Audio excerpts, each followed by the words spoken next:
Da da da da da da da da da. Yeah da da da da da.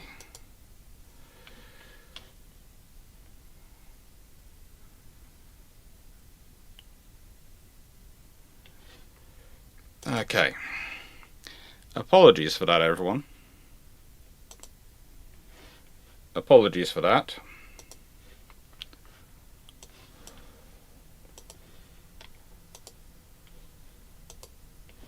I should build more models. I should have picked up that Karen Venator yesterday. Sorry about Oh that. yeah, did you see that? Oh. Did you see that your Fellblade has gone up for pre-order? I bought it yesterday. Yes, this doesn't surprise me. Apologies about that. My sister managed to short out the entire house by using the kettle. How? Might I recommend a new kettle? I think we're going to have to. New system. I kind of like this one. I've got it mostly trained. Mostly she's trained. Yeah, but if it shorts out the main, How do you short out the main breaker coming into a structure? She managed to flip everything. That takes skill. She managed to chuck everything on the entire system, and it was fun.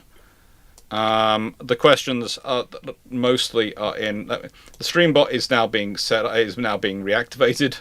I do apologize, and I apologize to everyone for this. Ramal, questions are closed. Closed at the moment, but they'll be restarting in a bit.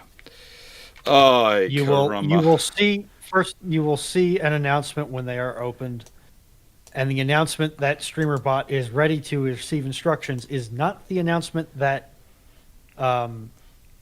stream is open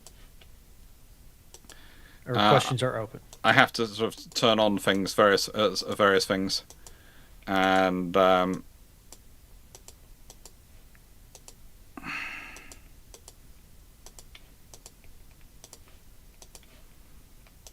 I am incredibly interested in the initial results of your house inspection regarding the engineering side of that structure.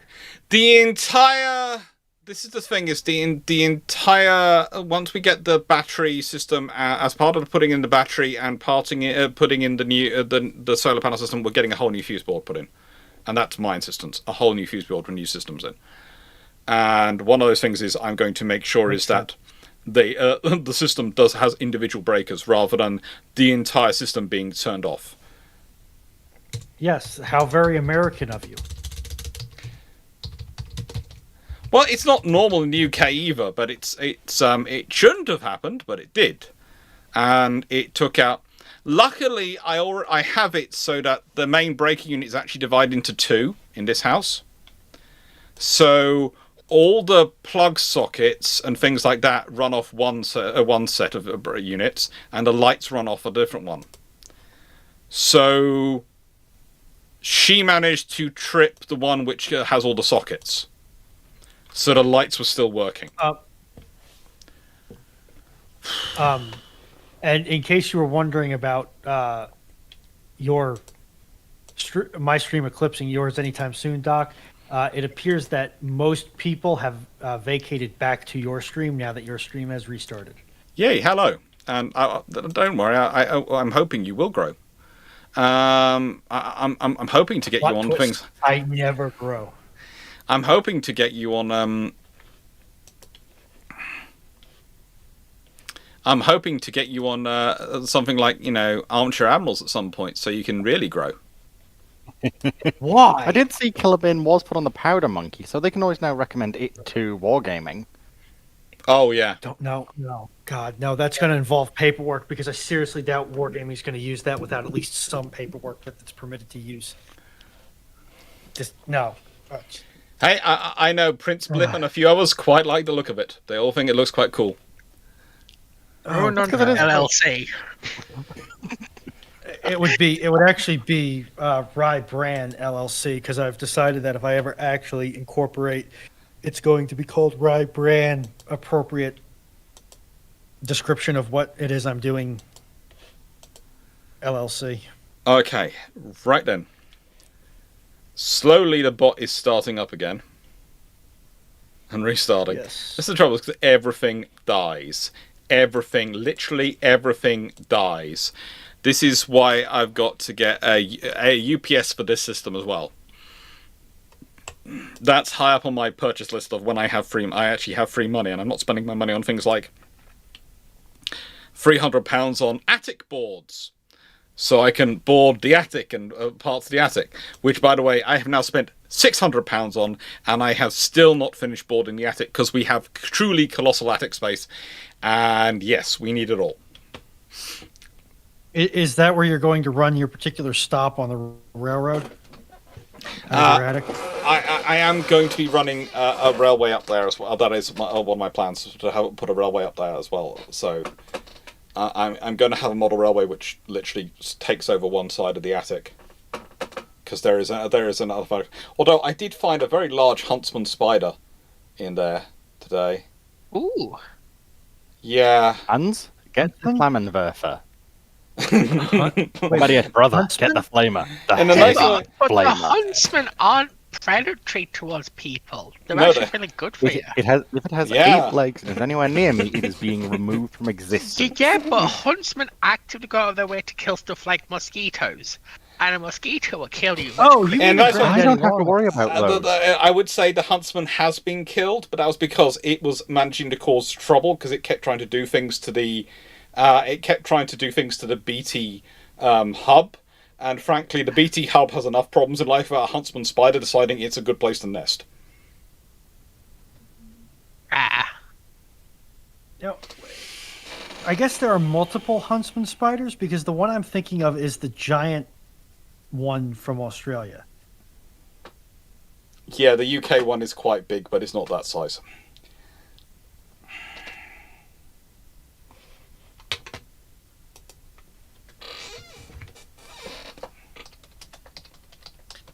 All right, I'm waiting for the.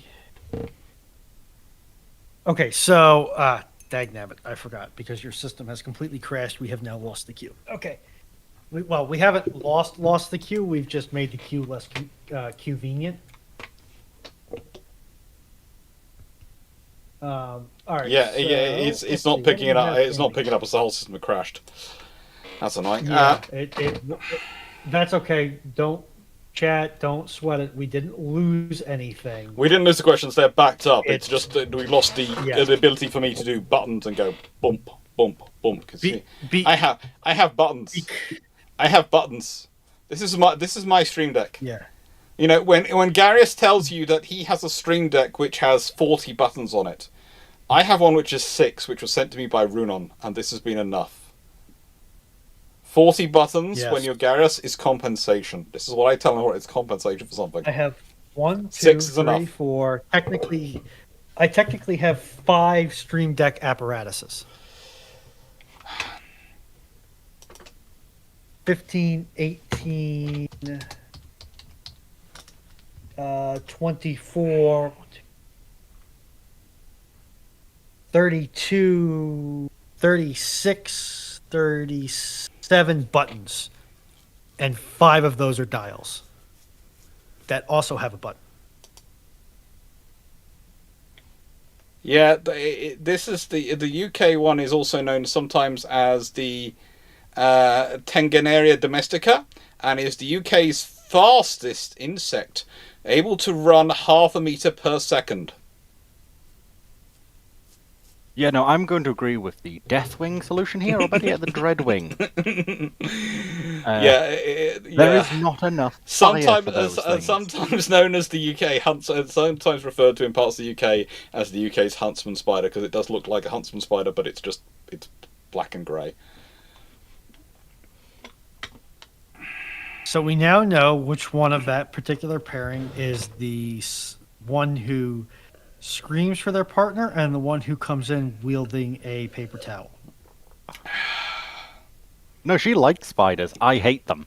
And I just make Yeah, I sure to know. remove them with extreme prejudice. Yes, My I know. policy is there are certain spaces they are not allowed, and I will either remove them politely or I will destroy them depending on where they're going. So if they are in a space which, frankly, I don't want spiders, i.e. my books, they are removed politely. If they are in my bedroom or anywhere near my toilet where I do not want them crawling up when I'm using, they're gone. But that's mainly because I read the statistics about how many spiders you eat in your sleep. I have no desire to do it. You don't want that midnight protein bomb? No. Is everyone normally awake at midnight already, Runon? Your midnight, yes, because your midnight is like 8 o'clock. Yeah, but you're likely up at midnight anyway from what I keep hearing from you, so... Richard Gross, in 1937 you have 6 15-inch guns. You have to build large light cruisers to get the ships past Treasury. What do you do? In 1937, I've got 6 15-inch guns. I build a large light cruiser, aka a Courageous or Glorious class. A Courageous or Glorious sort of styles hull, and put 15-inch guns on it. And the only thing about free that description which is accurate is the large portion. Yeah. Because it is trust large, me, but it would have neither light nor a cruiser. It would have subdivision, and it would fulfill a cruising role. But it would have subdivision that would be as close as I could get it to battleship grade subdivision without it, while making it possible still to work. And it would have armoring which would be sufficient. Yeah, like I said, it would be large, and it would be called light, and it would be called a cruiser. It wouldn't be, but you know. But in 1937, you wouldn't get away with that. That's why large light cruisers, you would not get away. The Royal Navy can only get away with one. The Treasury, you can only get away with the trick once. You can only get away with the trick once. You can't get away with it twice. You know, Henderson's psychic paper, when he goes before Parliament or the Treasury Board, can only tell but so big a lie. You see, the thing is, actually, what they probably call these ships to get them through is auxiliary fire support ships for amphibious operations. No, God, no, please, no. Why? Why must you do this to me? Because after all, you have the auxiliary aviation, forward aviation support ship, which is an auxiliary. Or maybe this would be a forward bombardment support ship. Probably a forward bombardment support ship. What do you think, Dragon? Does that sound like it would get through? After all, you've got the forward aviation support ship. This is the forward bombardment support ship. That or yes, fast forward gunnery training vessel. No, because gunnery training gunnery training we use old battleships for. Fair. What about a fast? Just calling it a fast. No. If you use fast in any terms, it's not going to be auxiliary, because auxiliaries are supposed to be limited in speed. This is going to be officially limited to. This is going to be officially limited. Auxiliaries. HMS Unicorn's official speed. Our official top speed, and you must understand this is honestly truthful, was 24 knots. Because that's in all weathers and conditions. Yeah. She is officially capable of 24 knots. In all weathers and conditions. So you can't call it fast if it's only capable of 24 knots. Okay, so in that case, I'm just going to call it a monitor, and I will keep quiet about the fast bit. Well, you see, it's got more than one turret. It's an efficiency drive. I'd say this is why I call it forward. We're saving money compared with having 3 ships doing it. Yeah, we're saving money, because there's all those other costs like the engineering crew and all of those sorts of things. See, it's a cost saving. I would say forward bombardment support ship. It's going to work. Or what you could call it, especially if you pack in a bunch of medical facilities, you call it a shore, a landing force support vessel. No, we already have hospital ships for those. Those are separate vessels. They're fine. You could then give it. Nice way. You could call it forward bombardment support ship, and also put command and control flag facilities aboard it, and call it an amphibious with amphibious command facilities.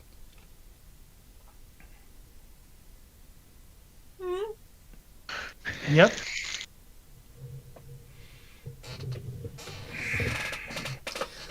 Mafia Keeling, gunnery and communication support ship, mobile fire support platform. Yeah, you're all getting it. This is it would not be a large light cruiser. It's it's bigger than a heavy cruiser in this period in 1937. That's part of the treaty system at that point. Yeah, but the treaty system has been crap canned at Okay, this point. what about the BBC? Big blockade cruiser. Oh my god, why are you always going for that acronym? Why? Because you know it No, causes psychological damage to you. no. That's too nice. But could be big bombardment command ship, BBCS. No, he's Yes. doing it too. Mm. I swear, I devote my Sundays to this, and I still come and get shellacked. Yeah, but don't you usually, paint miniatures while doing this? In fact, you're literally painting miniatures currently. And do you think I would be painting miniatures right now if I wasn't streaming? Probably yes. Yeah. Actually, no. I very rarely do any painting when I'm not streaming.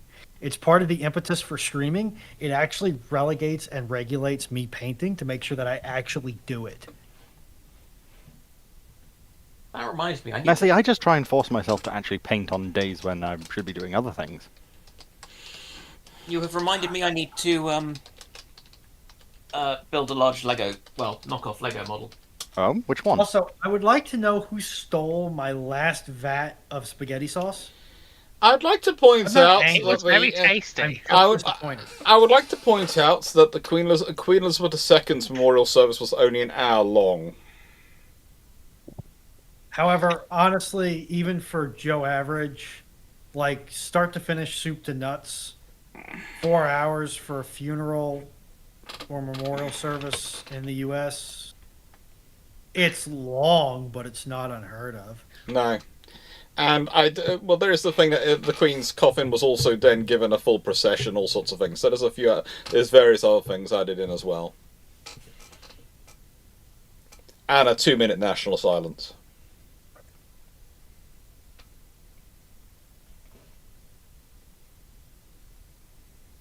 Yes, but she'd been queen of the country for over 60 years, not a 30-something-year-old rabble-rouser.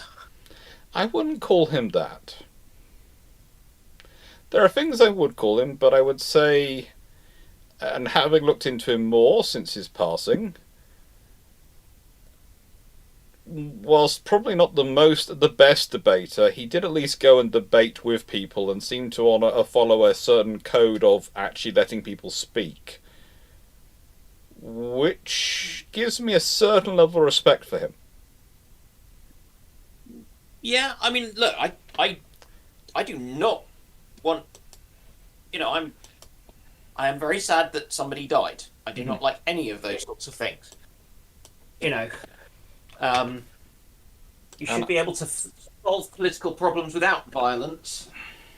We had hoped we managed to make it that far, but we keep being reminded we haven't. No, but War never what- changes because humans never change. That is a point I keep trying That to was make to one. people, but they keep telling me that war changes and that they were going to be evolved into a better form of war or a newer form of war, and I sit there and go, yeah. Oh. Yeah, the model I have to build is a CADA tube station. So what's the next question? One moment.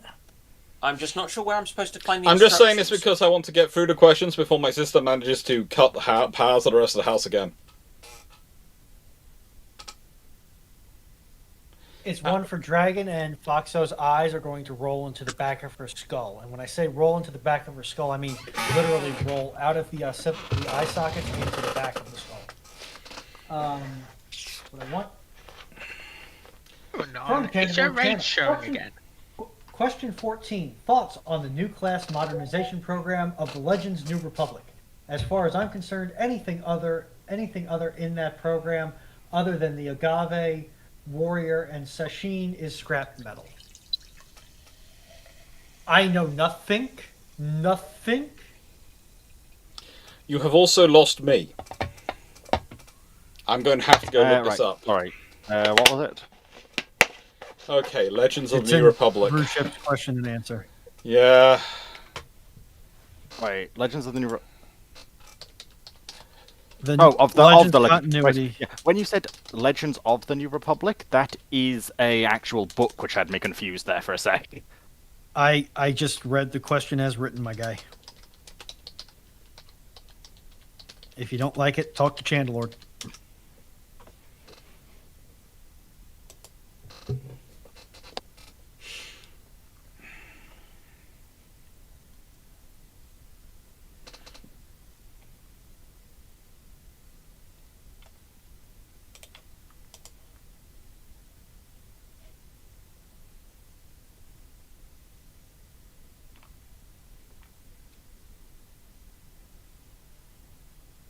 Okay.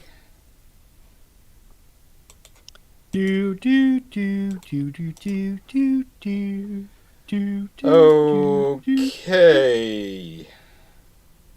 Do do do do do do do do do do do do. Okay. I found something called a Republic class Star Destroyer, which It primarily refers to what's known as the new ship class modernization program, creating the Nebula class Star Destroyer, the Endurance class fleet carrier, and a couple of other Sashin class escort. Can't remember the rest of them off the top of my head, but they're the main ones.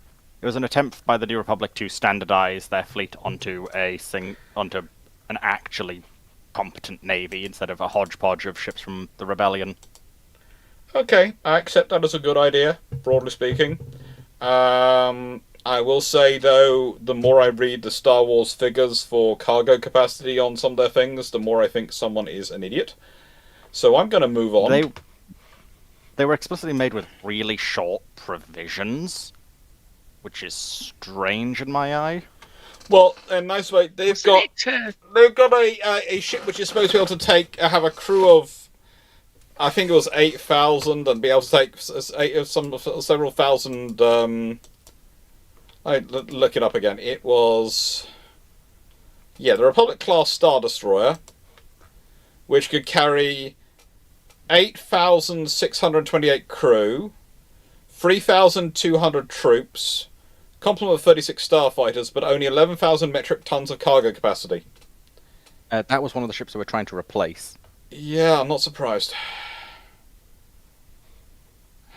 Normally they don't give an actual cargo capacity. Normally they just give this is what they're expecting. This is how many months they're meant to have. Yeah. They're just really bad.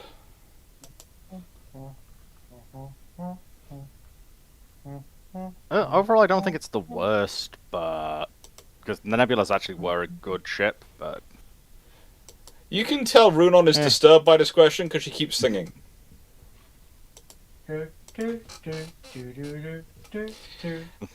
Next question, please. Runon, lady of the questions.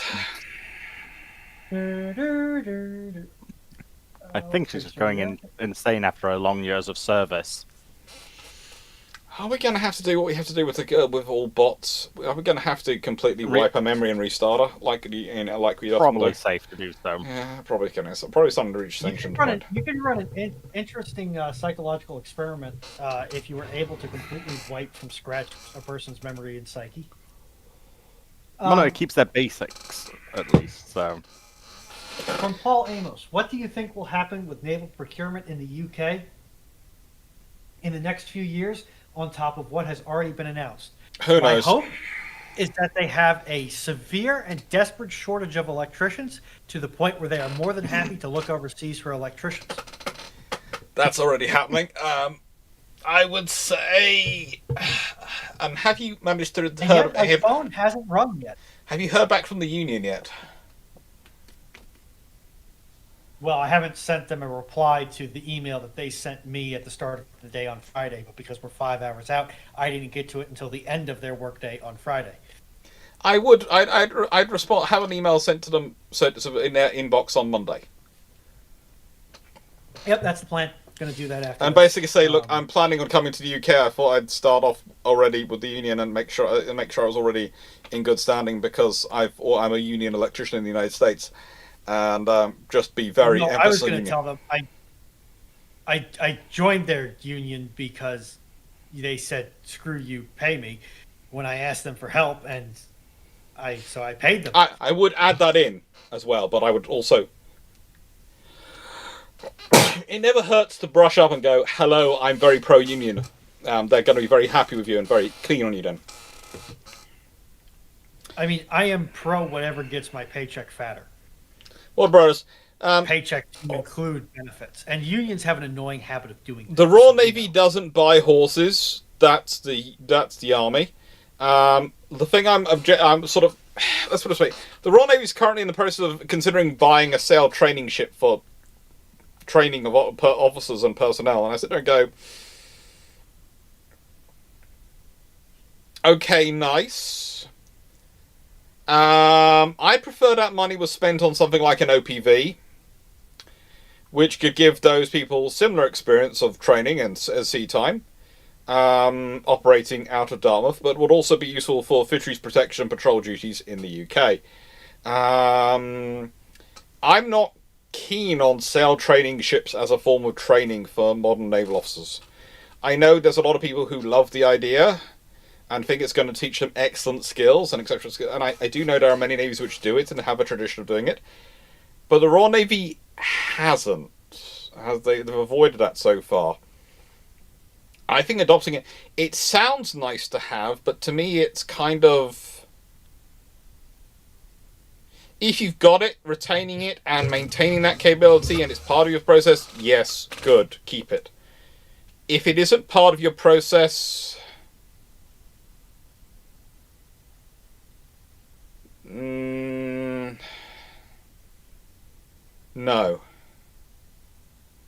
I don't see the point in adding it in. I really don't. There are other things I'd prefer to spend that money on. And it's going to be quite a lot of money. Especially once it's all sorted out and all kitted out and all procured. It's going to be a lot of money. There's no option where it's not going to be a lot of money. So yeah, no. I don't see the point. But think of the carbon footprint you can reduce for training, Dr. Clarke. No, you can't. You still need the hours at sea on. You still need the hours at sea on the proper warships. You still need the hours at sea and the experience on them. You still need all the qualifications. You still need all the classroom time. You still need everything else is going to be the same. You're just adding in a few months going sailing on a sailing ship. Great, they get sea time and they get to pretend to be Walter O'Brien, Hornblower or something like that. It's not really.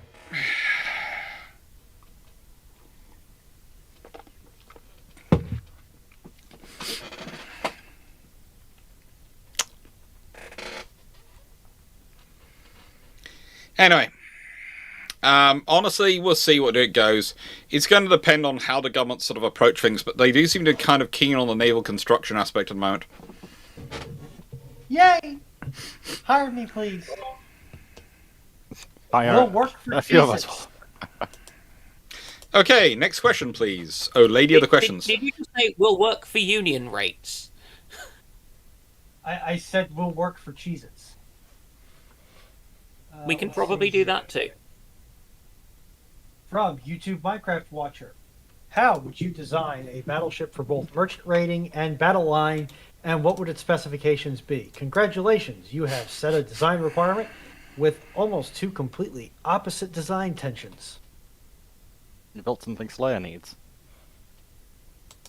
Yes, but Slayer, unfortunately, has painted himself so badly into a corner that even with the most up-to-date maps that I have of his current geostrategic situation, he is still right proper forgotted. Mm-hmm.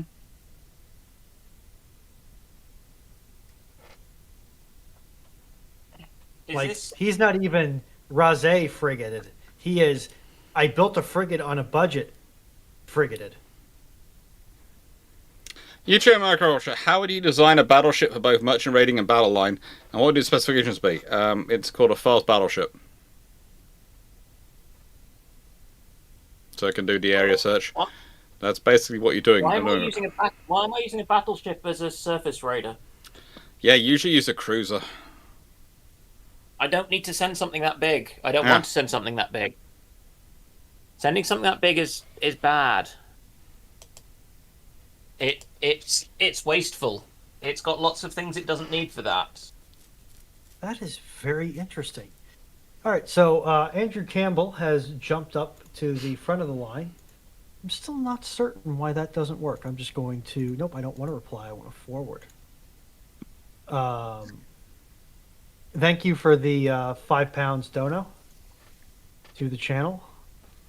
And thanks, Henry. Anything else on YouTube Minecraft watchers chatting? Question? Not really. English, we speak it good. Andrew Campbell. Any last minutes? I'm going to edit that. Yeah. Last minutes tip for a defense white paper presentation. Part of my presenting team for an early careers challenge for a defense competition. In nicest way, cost things out and try to always remember defense minutes. You start off with defense white papers when they are done well. Start off with the likely threats near term, medium term, and long term. So near term are within the next 2 years, medium term next 5 to 10 years, long term next 10 to 20 years. And then work out what you need to do to provide for each of them.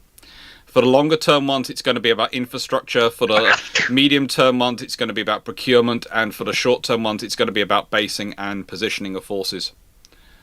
And that's basically what you start off with and how you organize it.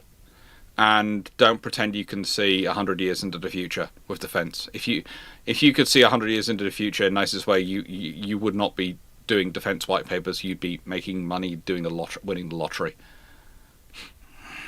Stock markets and a few other things, perhaps. Yeah. If you want to go that far, you could probably try and estimate the value that a given procurement or strategy would be generating for the nation in question. Yes and no, because defense really isn't about the finances it's going to generate. What's this? I'm just checking you were back It's, up. yeah, it's all working now. I've moved the spare kettle over and Mum's ordered a new one. That sounds sensible. We're going to have it on the other side of the kitchen now. That's still going to be on the same sockets, but okay, carry on.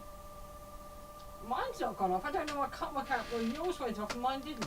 Because the kitchen is on the same So- socket system as I am on this little board. Oh, Cases? separate when the new So if board Doc comes. suddenly disappears, we all know what happens. Yeah. And I do love this. Nicest way. Don't take it the wrong way. My sister is the civil engineer in the house. I'm the historian. I'm the one who knows where all the electrics, all the water, and all the things are in the house. I sit there and go, surely you should know this stuff? No, you know it, so it's all fine. Okay. But yeah, the defense white papers are always start off with what are your interests, and then what are the threats to your interests. Because if you start off with what your interests are, then that's your economic thing. Because the real economics are what happens if your interests are affected. For example, for Britain, with the amount of food and stuff it supports, there was one of the few ads which was actually banned in the 90s was a ad which was sort of was put together by the UK Preparedness People Commission or something like that. And it was an ad about what would happen if the UK got sea lines of communication cut off. And it was basically, all the ad did was it showed a day-by-day progression of the shelves in a supermarket. And stuff disappearing from the shelves as they don't get restocked. As the supplies break down. And it's really weird things like, okay, so yes, this food's produced in the UK. Are the cans that it's canned in, are they made in the UK? Are the aluminium cans made in the UK? Do you think aluminium cans are a dense enough, high enough value of a product to be flown in? What about glass jars? Because it's very easy to go, the food's produced in the UK. Yes, the food is. But what about all the materials it's canning? And also, what about the machines that do all the work, etc.? Where do their spare parts come from when they break down? What about the precursor? Because every can has a small polymer liner in it. Oh, yeah. Adhered to the inside of the can. Is that polymer made in the UK? Just remember the fun that everyone had in this was the fun lesson from COVID when COVID was going on in 2020 and the European Union was scrambling around going, we need more vaccine, and they found all the things for building the vaccine chain were in the UK, where the British government has been investing in these things and supporting it, and they didn't have anyone else in Europe. And it had been fine when Britain was part of the European Union.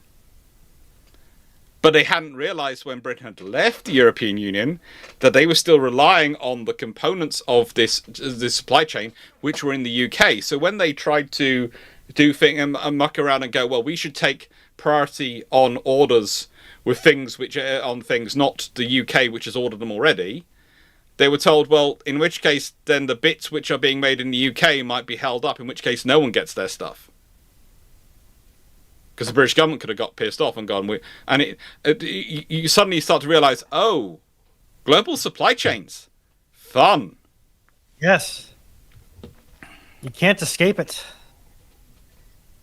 It's like, yes, we want to rehome manufacturing so that we have better, economic security. Okay, what about how far back are you going? Oh, just the shiny, high-tech stuff. Andrew Campbell, exactly. We stopped producing sulfuric acid in 2022.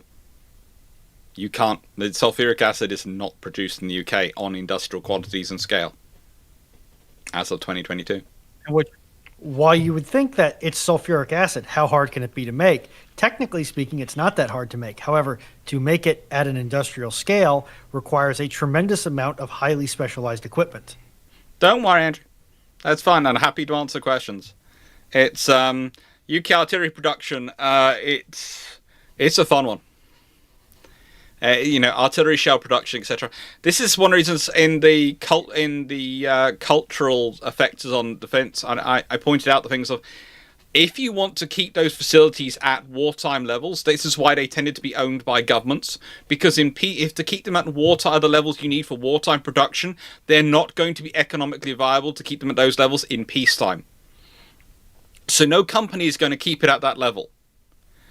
And if you try to pay companies to keep at that level, as you can see in the UK with shipbuilding, where we try and pay yards to keep capacity to build more quickly by paying them to build slowly, it adds a premium to the cost the ships we're buying.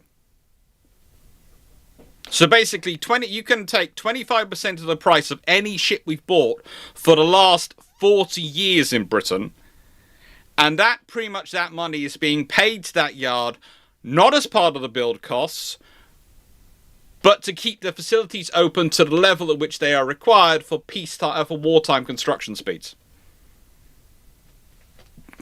They might as well be Royal Dockyards.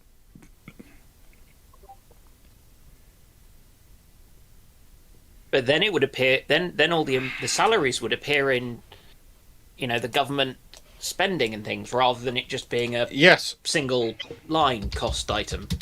And that's the problem. The obsession is over. It can't appear in government expenses, but it's got to, because then it's part of government portion of the GDP. And you sit there and go, yeah, but it's pretty much it's the government GDP anyway, because it's all procured by the government. I know, it's madness.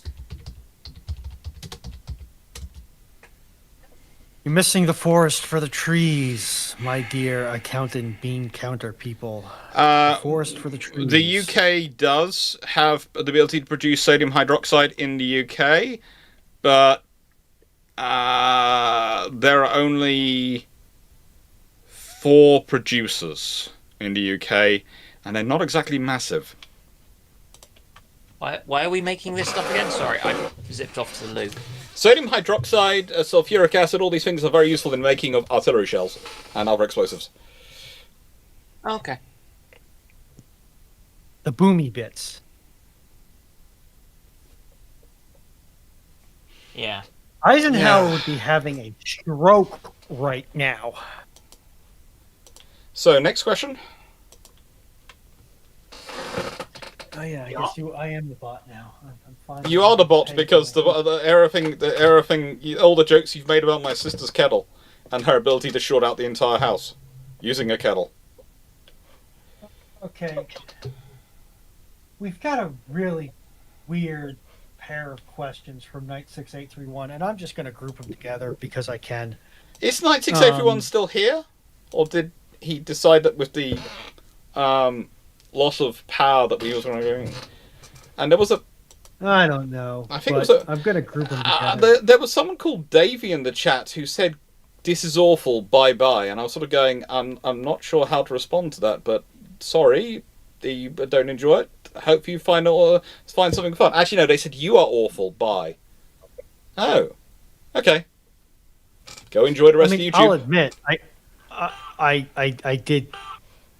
didn't shower last night, but you know, I think it was more directed at me than you. I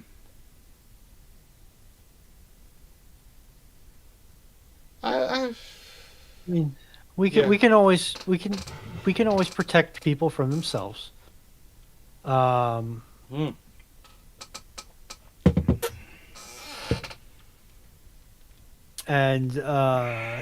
yeah, so we've got. I'm just going to bundle these two together. From Knight 6831, how much does World War I factor into the scrap metal market being oversaturated in the interwar years, and who was hurt the most by this oversaturation? Pretty much any economy which any economy which depended on scrap metal was very, very happy. Any economy which was dependent on the production of fresh metal was probably less happy because there's a lot of scrap metal still around. Knight is still here. Yeah, I will never understand people who literally go into a chat. I watch them sometimes on other people's chat. This happens more in other people's than mine. Who go in, say something rude about the person, then go off. And you sit there and go, do you have so little respect for your own time that you decided to sit around and carry on? And then watch, and do this and then go, that's kind of a waste of your time. I've got the engagement. In the nicest way, YouTube is going to reward me for that support. You've chatted you've benefited me. You've wasted your time. You've given me benefit.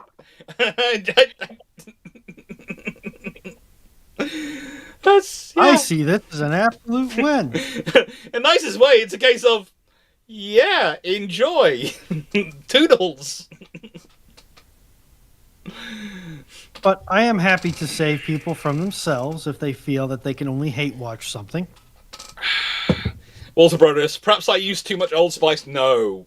Walter, you can never use too much Old Spice. That's what I'm told by everyone who uses Old Spice. Oh, I don't know if I saw this last week during Bruships or sometime in the intervening week, but I saw an article headline trying to claim that Old Spice was underrated.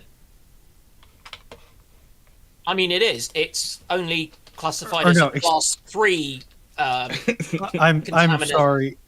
And danger under the Geneva Conventions. It should be much higher. Oh no, I'm sorry. I've mixed things up in my head. For some reason, my brain swapped the labels between Old Spice and Old Bay. Yeah, Old Spice is... Look, Old Spice has been going since 1937. Well, I just want to know who in their right mind thinks that Old Bay is an unheard of and underutilized spice blend. The idea was that he could make people smell like pot puree because women, like his mother, liked the smell of pot puree. So if you could make men smell like pot puree, then women would like men. It's Potpourri, as in the thing which the Royal Navy doesn't like. Hence, I'm calling it pot puree rather than potpourri. I'm being rude, Dan. I mean, but it smells like incense. It does smell like potpourri. Damn potpourri. Language. No, in this instance, I think damnation is probably coming my way. And I was going to make a joke along the lines of, grumble, grumble, all of that sort of stuff. It's like, but aren't you the Navy's lead Royal Roman Catholic chaplain? Yes. What of it? Damn. Potpourri. Sorry. Yes, the Royal Navy's Bish, the Royal Navy's Catholic Bish is a very interesting person to talk to. Next question. Well, there goes that paintbrush. Oh, that was an interesting that's an expensive thing to go through paintbrushes, and especially if you're using the paintbrushes supplied by gaming. No, their paintbrushes. Let's put it this way: the paintbrush that they sent in the starter kit was so poodoo that it completely put me off buying any Games Workshop paintbrushes ever. I would agree with that. From Seneca Nero, in 1937, 3 Zipang-class vessels, 500,000-ton superships, run into Tokyo Harbor. How does that change World War II? I believe this is the ship that Drac was speaking about on his Friday. Oh, yes.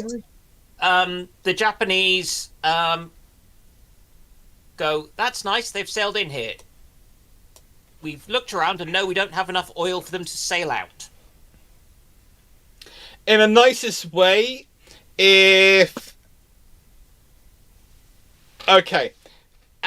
With the 500,000-ton super ship, if they did have 3 Zpengs turn up in 1937, then Britain and America are not being limited by London Naval Treaty anymore. In fact, the King George V class that are ordered are not going to be 14-inch gunships. They're going to look at them, they're going to go, those have 16-inch guns, what are the range of those 16-inch guns? We need something with a longer range than that so we can stay out of range and out of fast fit to avoid it. How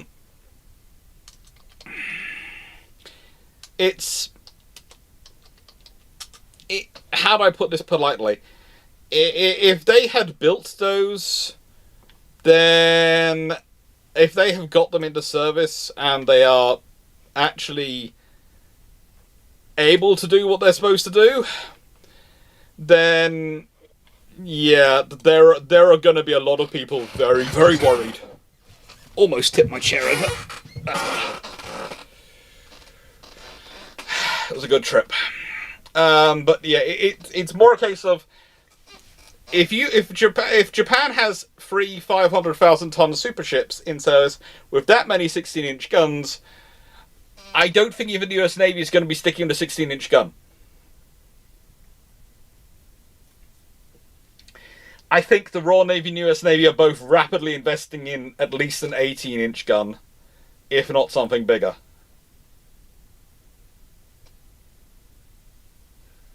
I almost wonder if Japan doesn't look at all that high-quality steel. Yoink! They could do, but also they've got ships which are fundamentally incredibly difficult to sink because of their size. And in the nicest way, you can park those in places, and that is, if they are parked in a shallow enough spot, even if you sink them and they're resting on the bottom, that is a huge amount of 16-inch guns to defend that island.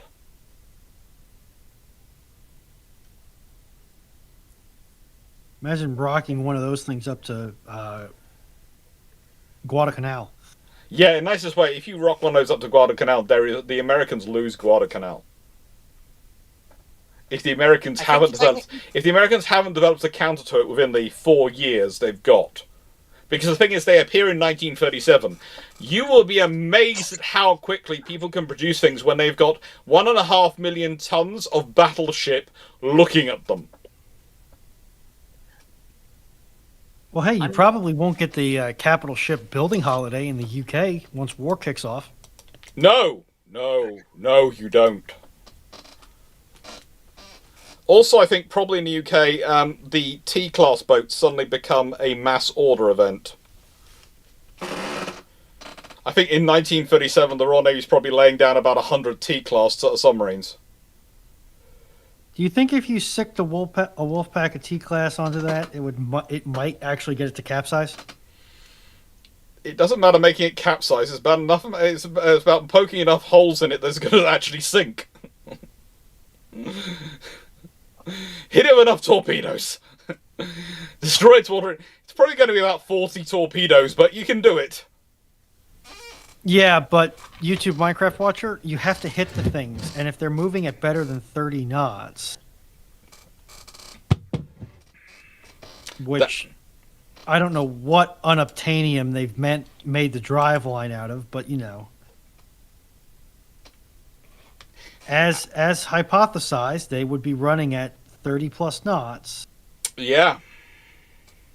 I don't know what they'd be using for fuel, but Devotion to the Emperor, because I can't think of any combustible fuel source that has the power density required to get there. I was just thinking about Japan's small problem with not having much in the way of oil sources.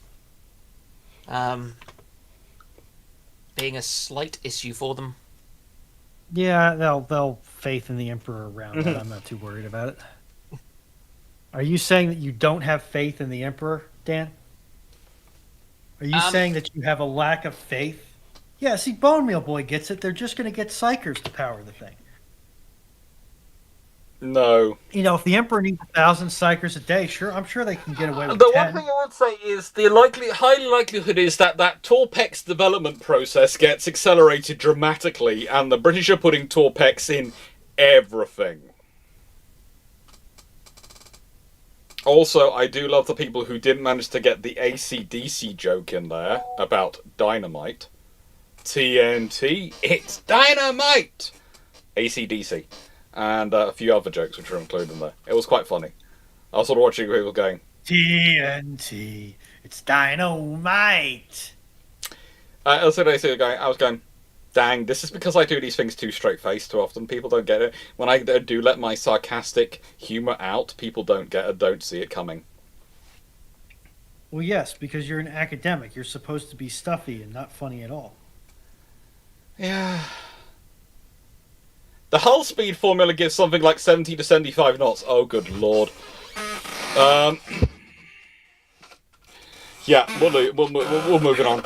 Has Drac convinced any of you to join his Wait, whoa. In a universe where this thing exists at 70 to 75 knots, how fast are the LCS? No. Do the LCS become ground effect craft? Oh, good lord, no. Just no. Right, then, so, Colin Cameron, has Drac convinced any of you to join his not Lego tabletop game yet? Not yet, but that's mostly because I'm broke. So he can't convince me. Not yet, but I've been tempted by them in the past, but I wasn't sure if I'd find anyone to play against. So, yeah. Now, if you don't mind, I will get back to my Lego building. If somebody would like to sponsor me to go over there and play a tabletop game with Drac, I wouldn't be amiss to it. Chandler, a question for Runon. What coding implementation, tool, or practice has the greatest potential to be disastrous for naval forces? AI. If implemented badly, it'll be terrible. No matter how. Well, even if it's implemented well, because unless you count a good implementation is continuing to maintain, promote, and encourage the ability of officers and enlisted to think critically. Additionally, if AI does work well and it does everything that people are claiming it to be able to do, that's going to make combat a lot more lethal for naval assets. Yeah. Although those naval offenses will also be employing AI, and goodness knows what the fun will be. Yeah, it's going to be a problem. Additionally, if you have to have AI, because of the absurd amount of power a lot of these superclusters use, you're going to see ship sizes balloon. Or you're going to go back to having a single command flagship that is probably going to be nuclear powered. So that it can run the server clusters to support the surface group's AI.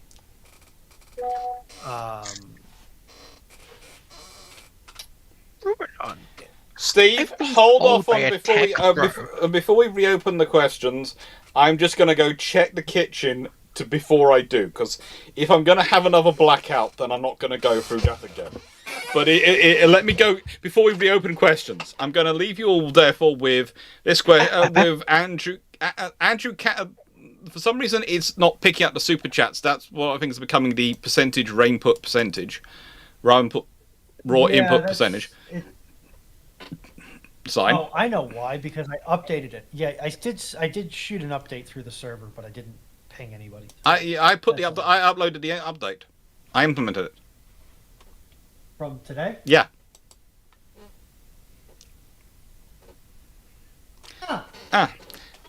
Black Horse. How often were destroyer captains told no, they could not do something like when they they tried to tow the Polar? More often than the Royal Navy would like to admit. What's next question, please? More often than anyone would like to admit. The Royal Navy destroyers and US Navy destroyers both felt World War II was a collection opportunity. Gotta get that prize money. Yes, Brick Streets at the Lego game. Thomas Clarke. From YouTube Minecraft Watcher, what if during World War I, Sweden, Denmark, and the Netherlands were dragged into the conflict in 1915 on the side of Germany?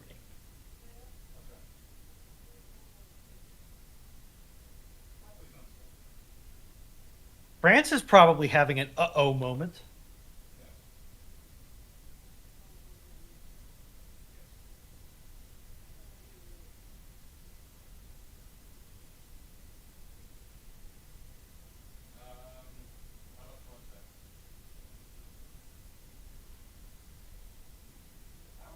Just a bit, but the question is, how were they brought into this exactly? Yeah.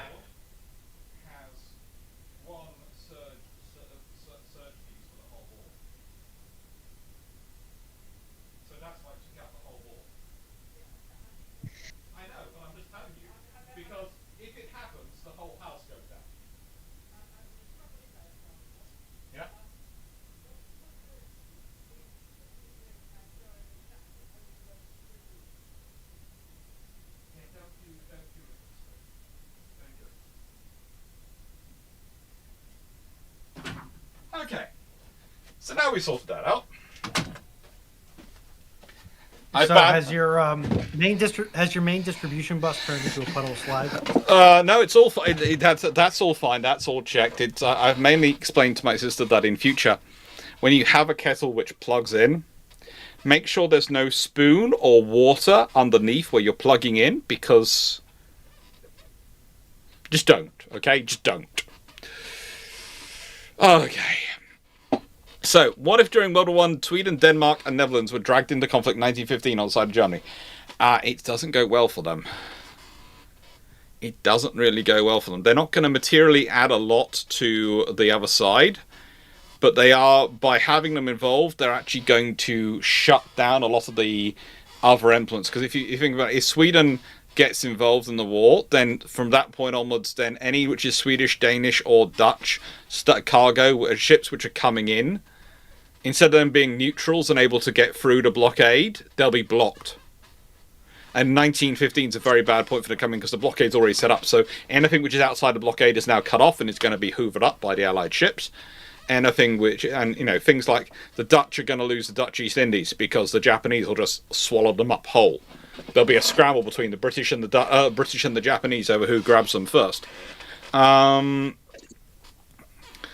Similar with Swedish foreign territories, and the Danish are just going to be, yeah, they're just going to lose all the stuff, and then post World War Two, World War One, they're going to have issues because they are going to be subject to the same treaty issues which affects Austro-Hungary and the countries which replace it, and Germany.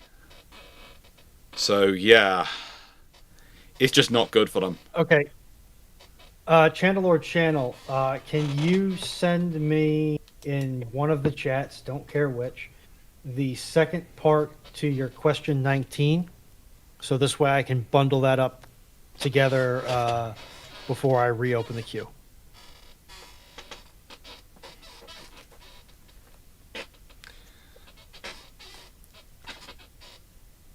Second, in 1937, 3 ships with only midships main guns and 8-inch ANZ turrets show up. How are those ships used? They are 9 16-inch gun main guns in 3 triple turrets between main and secondary tower. How fast are they? Who do they turn up with? Because who is going to be using them? Because if it's Britain, they'll rip out the 16-inch guns and put them in something else. If it's America, they'll probably do the same thing. I'd say I almost want to say Italian. Even if they turn up the Italians, even the Italians are going to look at them and go, why do we want them? Yeah, I just know the Italians did have a design for, like, 340 or something millimeter, 2 quad 340s or whatever it is, a midship. But even then, this is no strange. That basically, I think if you're a power which doesn't have any other options, then maybe you use them. If you're a power which has other options, what you probably do is use them for spare parts to rip and put into something else. So you build a new hull and you go, right, then I can take the engines and I can take the engines and I can take the guns out of this. So long lead items, all I've got to do is build the hull and stick all the long lead items are there. It's used as a donor ship. I can even strip off armor and use that. They wouldn't make particularly bad shore bombardment assets. No, but who needs that? Who needs 9 16-inch guns and those 8-inch guns for in that formation for that? No one, but I mean, if you couldn't modify them. In nicest way, the value of those vessels are in their components, not their aggregate.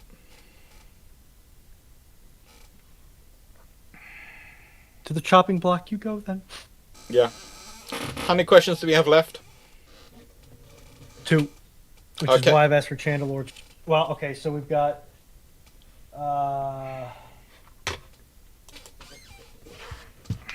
Seneca's question, a question from Chandelord about a class of Spanish frigates, one from Jonathan Moon, and then one half of Chandelord Chandel's question.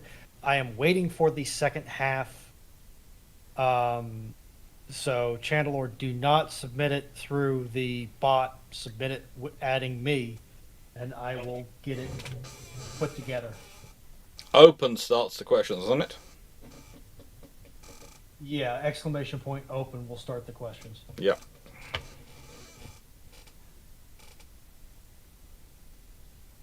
We'll see if it's the questions have started. Just give it. I didn't see the message about being rehooked in, which raises my eyebrows. You know, if you tested it once and it didn't go through and give you any feedback, the second test probably isn't going to go through and give you any feedback. So a nice way start. Don't put questions in until you see the result of the answer to the open in the bot. The bot is supposed to be hooked up and working. Everything is supposed to be happy. All green. Guys, calm thine memories. Yeah, there's been no response from the system yet, so until it starts responding.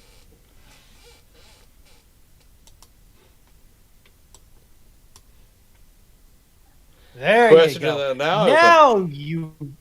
Yes. So... Yeah. Yeah, so it's going to grab those first 3 questions. Chandelord, I still need your question, buddy.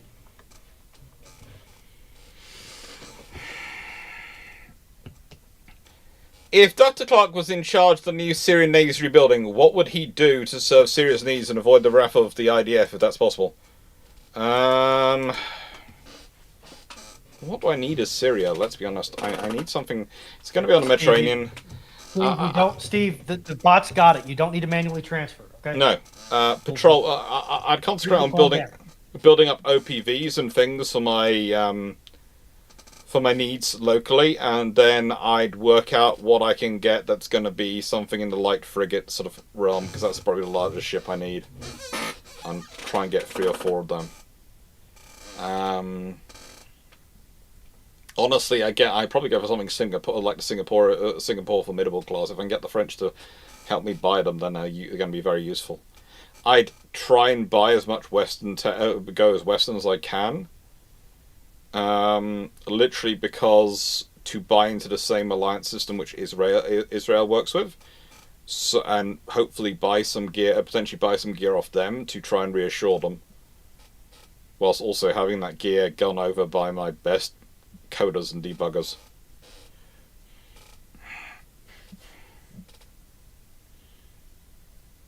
All right, don't hit the button because we're still not through the blackouting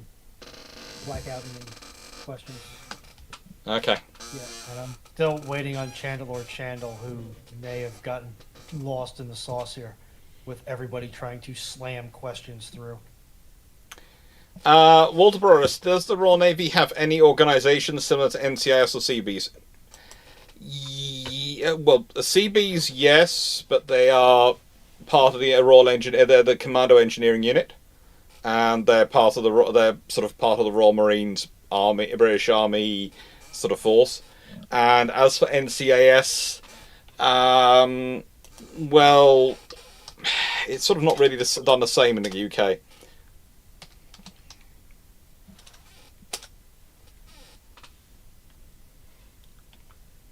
Yeah, I think the Royal Navy's the unit that works with them are, how do I put this? Are the Royal Navy Police, and they are a very interesting and slightly different organisation than than NCS, Naval Criminal Investigation Service. RM Police are a specialist force, and they do a lot of base security they combine base security, various positions, and they can do things from cyber investigations to narcotics, etc. But they actually do more than NCIS does. They have parts that they can be doing NCIS style stuff, but they do a lot more of other things, and they don't tend to do as much domestic work as NCIS does. In terms of those things, and that's usually passed off to the local police forces.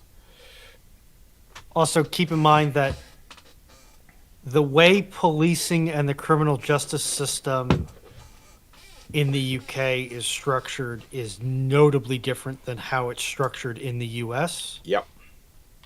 Yeah. Which causes a lot of, I'm going to use the term cognitive dissonance. It's not quite the most accurate term, but it's the one I'm going to use when you start comparing the two systems against each other. Yeah, the most fun thing is usually I deal with is when people presume that the systems are the same and that there's a British equivalent.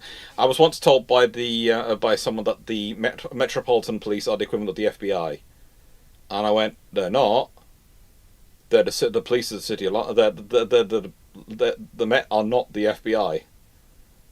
And they went, what? They're not. There is a national crime agency in the UK, literally called the National Crime Agency, which are Britain's sort of organised crime and serious organised crime and various other things unit and specialist police personnel.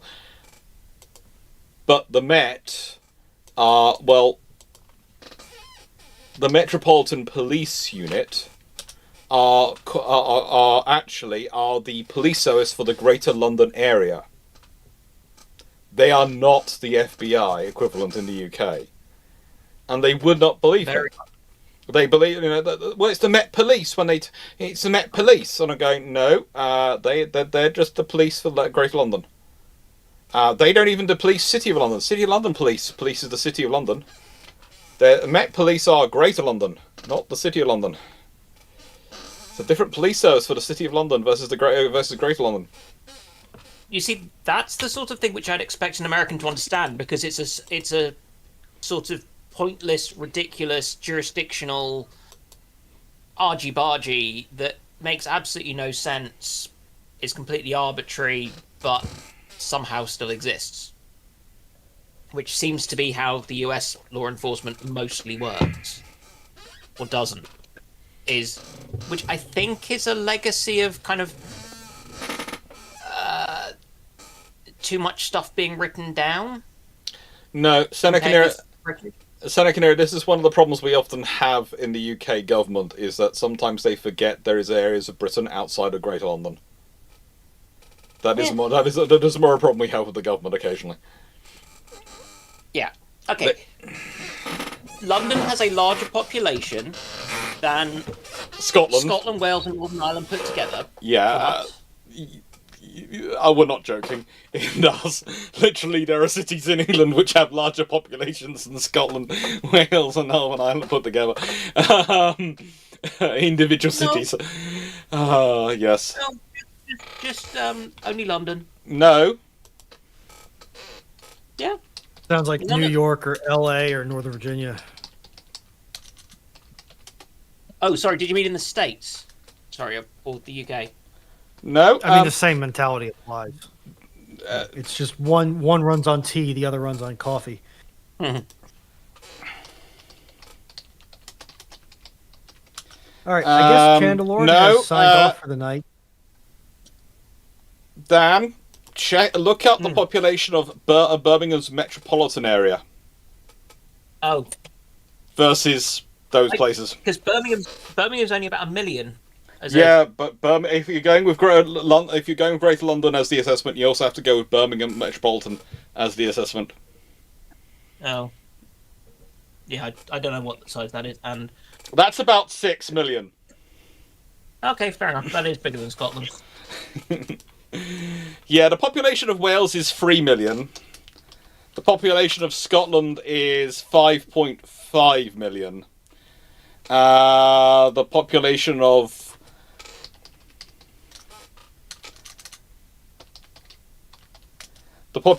London is 10 million. And of the metropolitan area of London, it's just a little bit more. And the population of Northern Ireland is roughly 2 million. So yes, Greater Birmingham metropolitan area. Yeah, this is a reality you have to deal with in the UK and in several countries. In that this is one of the problems which causes issues in the UK when we're talking about who is more important. Is the mayor of Birmingham more important to Britain, a more important position than the leader of Scotland, the Scottish government? And there is an honest question to be had over it. I mean, there's also the issue that there are London boroughs with larger populations than places with full voting rights in the EU, which is one of the issues with the EU. Yeah. Birmingham boy, the bot has added you 4 times since we reopened questions. Now 5 times since we reopened questions. Y'all need to calm down. Go drink some tea, some decaf tea. A nice Earl Grey.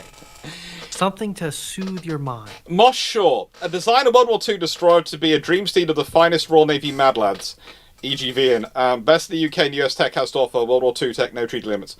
Daring class. Literally, that is what the British were designing. When they designed the Daring class, they are literally designing what would have been the dream destroyer for the Royal Navy in World War II. That is what the Daring class is. It's the dream destroyer. And then if you go and look at it, it's the L-70 design from 1938, which is one of Henderson's designs. It's exactly the same. So literally, it's the dream destroyer for that long they actually built it. So basically, I don't need to design it. I can go Daring class. Anyone else want to put in ideas? No, I mean the Darren class is pretty perfect. Having wandered around one, it really does do as a what's the best way of putting it? A light cruiser, kind of. It really, it's just a gorgeous design, and it works so well. For all the things that you might want to use it for. Yeah, I'd happily take one up against anything up to just one-on-one, anything up to a heavy cruiser. Yeah. If World War II. I'd rather be in a daring class. And that's before you start deploying them as flotillas. Which will just be evil. Mm-hmm.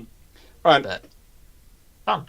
HMS Vampire is gorgeous, and I would love to visit her. Her and Hyder are things I want to visit again. I really do.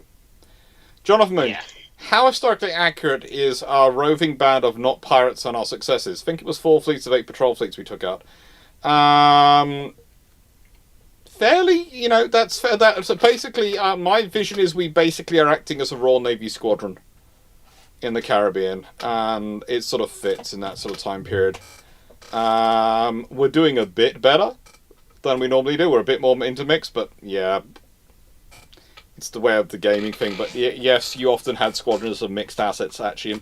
When you look at it and you go, it's a homogenous squadron when it's built in the UK. By the time it's actually operating somewhere in the Caribbean, it's going to be a mixed bag of fun things.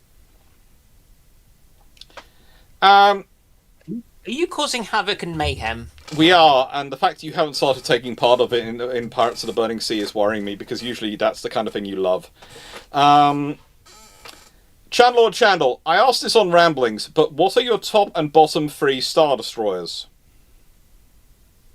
The second half to that question. That's the one I've been begging him to post the second half. Okay, so I think listening the second half to that question. Yeah, I will just put this, and we'll wait for the second half. And what's next? Any more questions that we haven't got to? I think that's the last one of the pre-blackout queue. Okay. So after this, your button should work now. Yay! Night Secretary Phone. Would any naval forces built for Ireland, British Cyprus, Malta, and British Ceylon be part of the Royal Navy or a division of the RN if they never broke away? Yes. They'd be part of the Royal Navy. If they don't broke away, they'd be part of the Royal Navy. That's just kind of obvious. If they are part of Britain, if they are British territories, if they've either become British overseas territories or probably in the size of Ceylon and Malta, have become part of Britain itself, have joined in the full government and have got representation in the House of Commons, etc., they're part of Britain, they're going to be Royal Navy.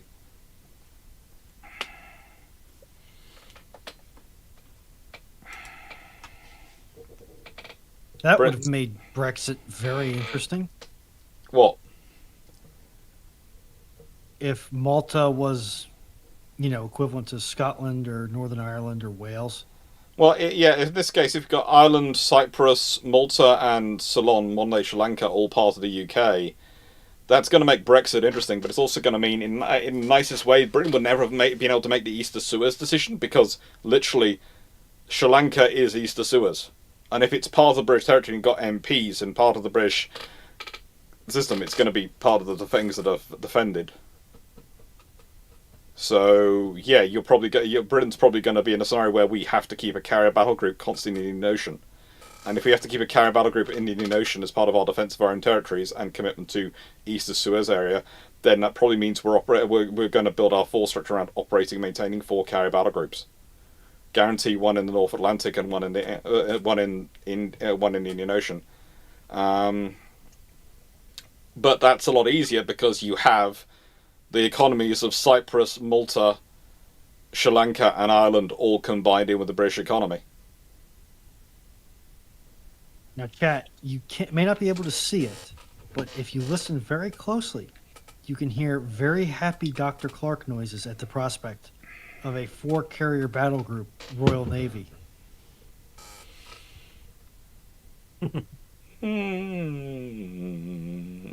Yeah. And also, for Foxo's benefit, think of how many Buccaneers that you could buy.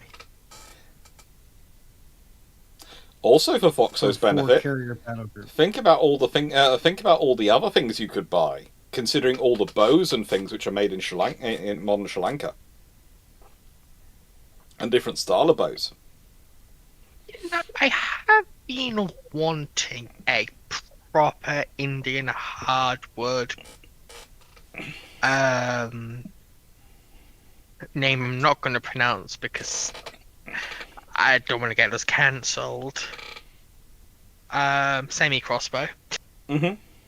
Yeah, see? There are many advantages to this scenario as far as Foxo is concerned. Many advantages.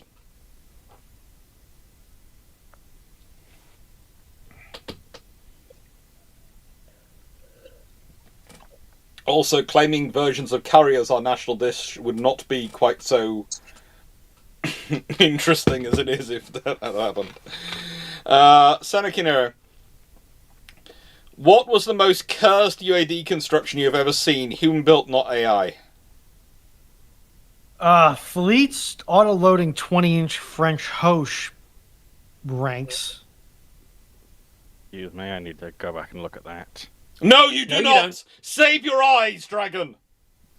Save your soul!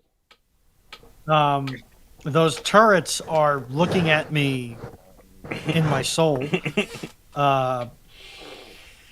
I've never seen. I did love it when we were talking about the weights of our ships, and me, Drac, and him had all designed ships. He's going, I don't know why mine's so much more heavy than his. Went down and went, you've got an auto-loading system. Oh! I think I remember hearing that, but I wasn't watching at the time. Yeah, moderating that after Caliban left, it's like, I don't want to give this one to Drac, but Drac has given me a battleship which doesn't work. So I kind of have to give it to Drac, but I don't want to feel like I don't want to make it seem like I'm glazing Drac. Don't worry. No. No.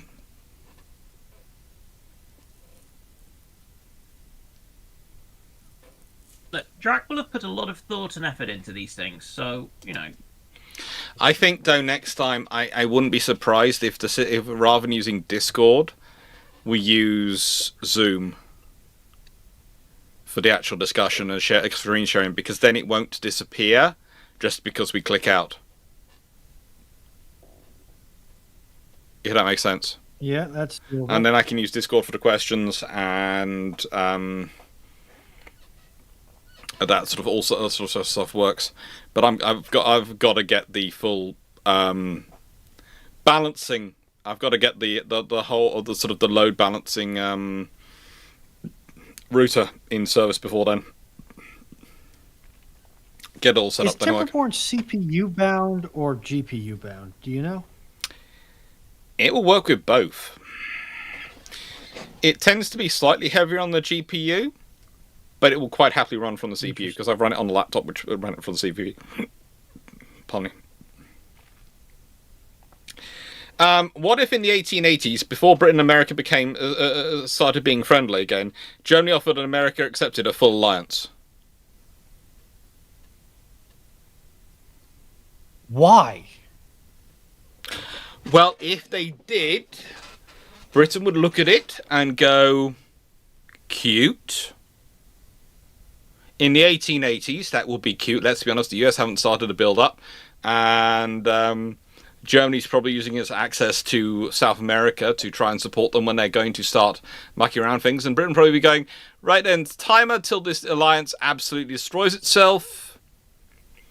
Because they're competing over territories in the Pacific. They're competing over power and influence in South America. Are you trying to suggest that Britain would stir the pot with all of that? I don't think it's a matter of suggesting. Britain wouldn't stir the pot. It would just ensure that crisis after crisis after crisis after crisis in those critical areas kept cropping up. Also, in the nicest way, I mean, certain actions by certain captains in the Civil War and certain statements by certain secretaries of state in the Civil War may not have really helped British, Anglo-American relations, but I think if Germany was going to give a formal treaty of alliance, e.g., a piece of paper that requires Congress to ratify, I don't really see that passing. Maybe a mutual non-aggression pact, but then again, yes, the Germans, so threatening to the Americans. Mortimerus, I said carrier battle groups. I never said they'd be nuclear-powered carriers. I'd love them to be nuclear-powered, but I doubt that's not going to happen at this point. But in the scenario we were talking about, where you have all those territories, probably we would have ended up with nuclear-powered carriers, literally because of the ranges involved. We have to have them operating in the Indian Ocean and the North Atlantic on a regular basis. So they're also going to be big for that, aren't they? And you're going to need at least 4, if possibly 5 to 6 carriers to guarantee you have the availability of a carrier battle group in the Indian Ocean and a carrier battle group in the North Atlantic. Because you need a carrier battle group in the Indian Ocean to defend Sri Lanka and our territories and commitments over there, if that's your big base. And you can't afford not to have, therefore you can't afford to go, we're going to have one in the ocean and not bother about the North Atlantic. So that means you need at least 2 available, which means you need a minimum of 4 hulls. 5 is easier.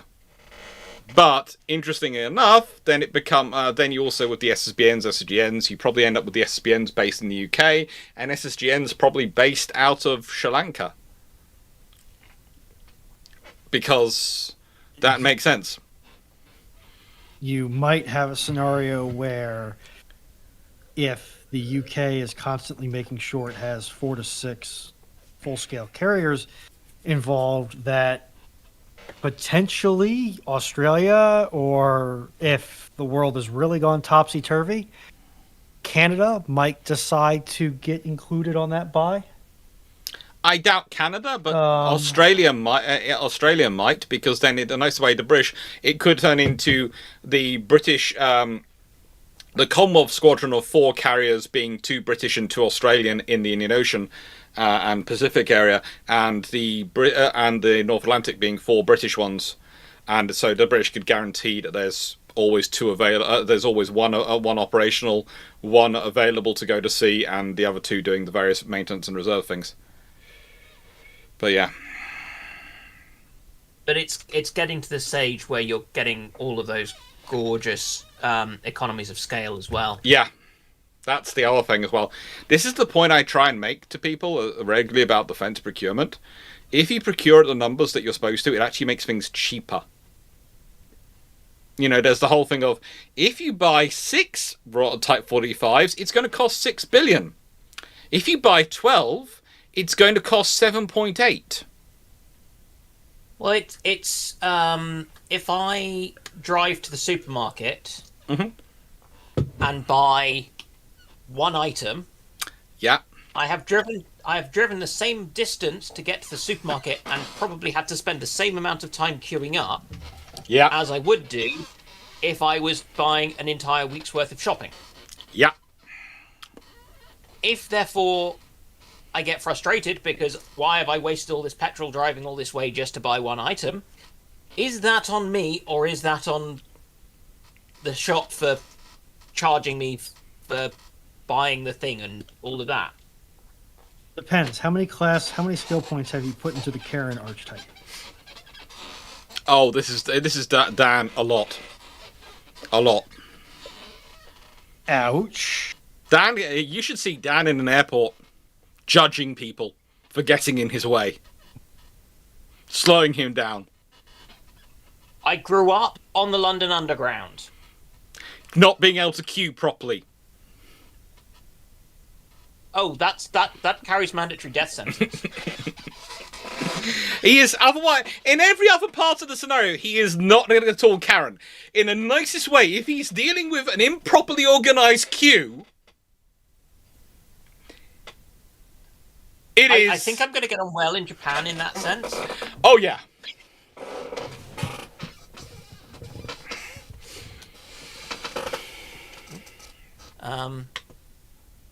I have not seen any ads from Chandlelord Chandel. Bohemian Boy, are there any naval riverine components to the current war in Sudan? And if so, what can you tell us about them? There are some riverine components in terms of Sudan, because they have quite a large stretch of the Nile, and a few other interesting rivers and part there, and of course, Khartoum itself is on air, but I don't think there's much in terms of actual war-fighting capability being deployed via the rivers at the moment. Yes, but if you stop your opponents from operating on it, would that be river denial? I guess. Are you now going to drive up from Cornwall to come and clip me around the ear making that joke? Because I feel that would be a worthwhile investment of time, and I would probably do the same in your shoes. If I do so, it'll be after I get paid on 23rd, so I can make sure I have enough fuel for my tank to drive back afterwards. Okay, but you could. But there, surely you just like from Dan's fuel. Potentially, but in a nice way, I like his car, whereas I would want to hit Dan but not hurt his car. But the thing is, Dan is, take the car. If I'm not mistaken, Dan is flying off on the 24th. So I would literally have to get up there on the 23rd. No, I'm flying on the 25th. 5th. Oh, good. Well, then I have plenty of time to do it. I remember I booked whilst on the phone with you, and yes, you still managed to make one small error. Yeah, well, he said it's a small error, but it means you're getting to Makassar the night before everyone else. Me and Fleet. Yes. We will claim Makassar. While everyone else has got a travel day, you're doing an evening jaunt to Makassar and getting there first. So you're going to be able to spend the day with her rather than travelling to her. I mean, I don't think it's very far looking at the map. It really isn't. It really isn't. But it means you're going to have breakfast and be waiting with Makassar when they turn up. You're just going to be. Yeah. You two are just going to be lounging next to Makassar, going, "Hello, everyone." I could not possibly. To be fair, if I manage to book in on get the money through Friday and I'm booking in Saturday, I will probably book the same trip. So I'll be with you on the same thing. Yeah. It will be good. It will be glorious. It also cuts down hotel time in Tokyo, which is the expensive place for the hotels. Yeah. That it definitely is. Poseidon. On a naval treaty limit of 50,000 tons, design Britain's new bulwarks of the fleet for 1922.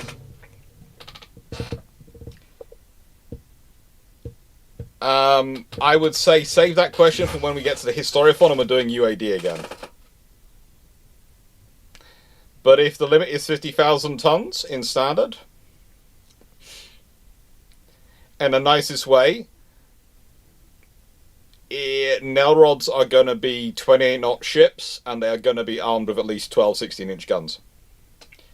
Maybe more. Can I just check, how fast will Dalrymple Hamilton manage to get? Let's put it this way. There ain't no way any Scharnhorst or Gneisenau's getting away from her. And that's with them starting on the other side of the North Sea. Mm-hmm. Yeah, but the trouble is, it's where we have to stay in Tokyo. In Tokyo, where we're particularly the place we're staying because it's central to all the things we have to go to, is not one of the cheap areas. This is partly what I'm worrying about because, in a nicest way, I might end up having to stay in a slightly different location to find a cheaper hotel, or find a hotel which actually has availability when I go, because I'm going to be booking so much later.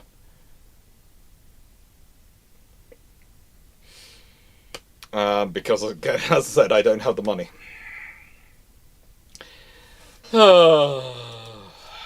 House selling. Post 99. With the recent news of the US and UK satellite joint operations, does this affect future actions? What's the value of a multinational military satellite program to develop in relation to the Navy? Honestly, the British have been working with American satellites for American and British satellites for quite a while. What I would say is, by joining them together, realistically, it's how to put it, restating a lot of what already exists.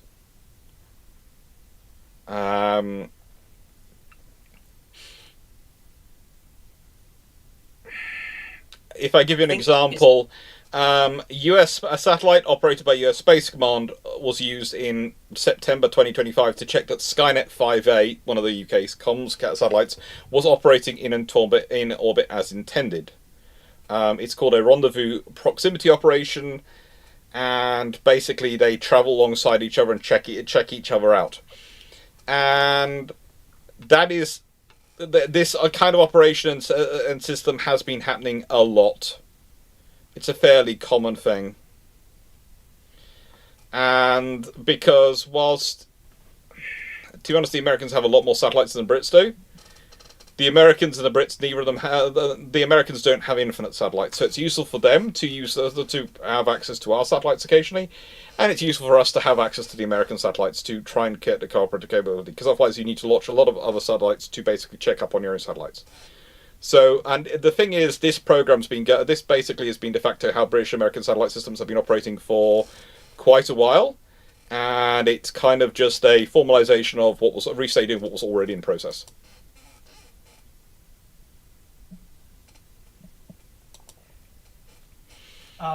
Yes, AC-75. The British have deployed and have in operation the Skynet satellite network. We have been using the Skynet communication satellite for a long time. Yes, it was named as a joke. Yes, no minister picked it up. And yes, we launched it and we've kept to it ever since. So, between that and Warspite, the Brits are most likely to end the world. Just going to put that one out there. Naming an SSBN Warspite is nothing new. And sorry if the camera keeps flicking on and off. I've been turning off and trying to cool it down and sort it out to stop it from flickering again. So yeah. Steve Clarke, with the Russians still playing chicken with NATO air defense after my question last week, what can NATO do to de-escalate the situation in Estonia? Counterintuitively, probably ramp up forces in Estonia. That was my thought. Essentially, it's a case of respond. Yeah, you respond, react, and they'll back down. Because what they're doing is flexing. Yes. Okay. So what you do, the policy you need to do is basically, Estonia probably needs more air defense assets deployed to it. You probably need to boost up presence also in Sweden.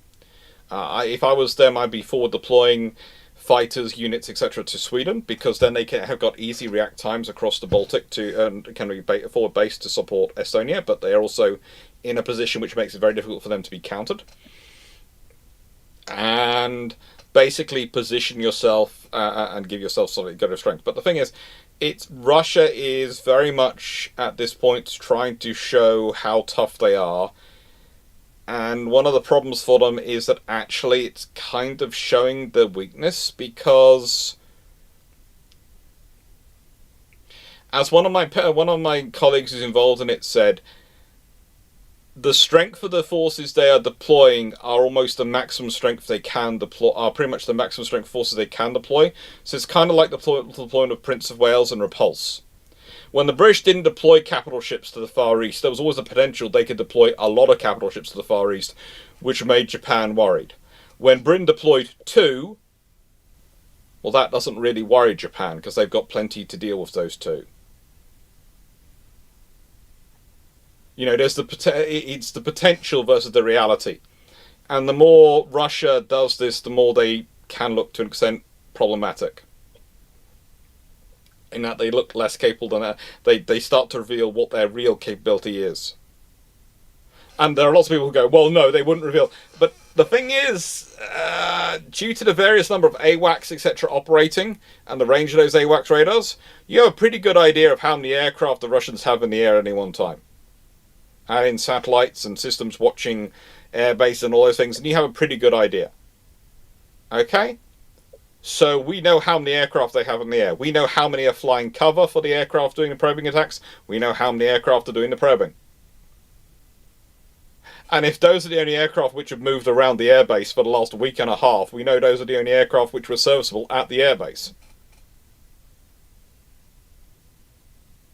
Additionally, what's the fifth and a half gen fighter that the Russians have or claim to have? Su-57, isn't it? Yeah. Yeah, it's if they send a Su-57 or their F-22 equivalent in to do one of these "oops, we got lost" missions, that says one thing. If they send their F-15 equivalent, that says another thing. If all they can send is an F-16 or a, God help them, F-4 equivalent or early F-18 equivalent, that says yet another thing, because then where are all of those the other fancier problem assets? For the Russians is that since 2019, when they started production, introduced themselves in 2020, the Su-57, roughly we are talking 40 units, including 10 prototypes, have been delivered. Roughly. Is 10 prototypes a lot? Not really when you haven't got as much access to computer-aided design as other nations have. Okay. And computer simulation system. It's a sort of balance, and then there's those prototypes are probably being used for some of the testing and some of the ongoing systems.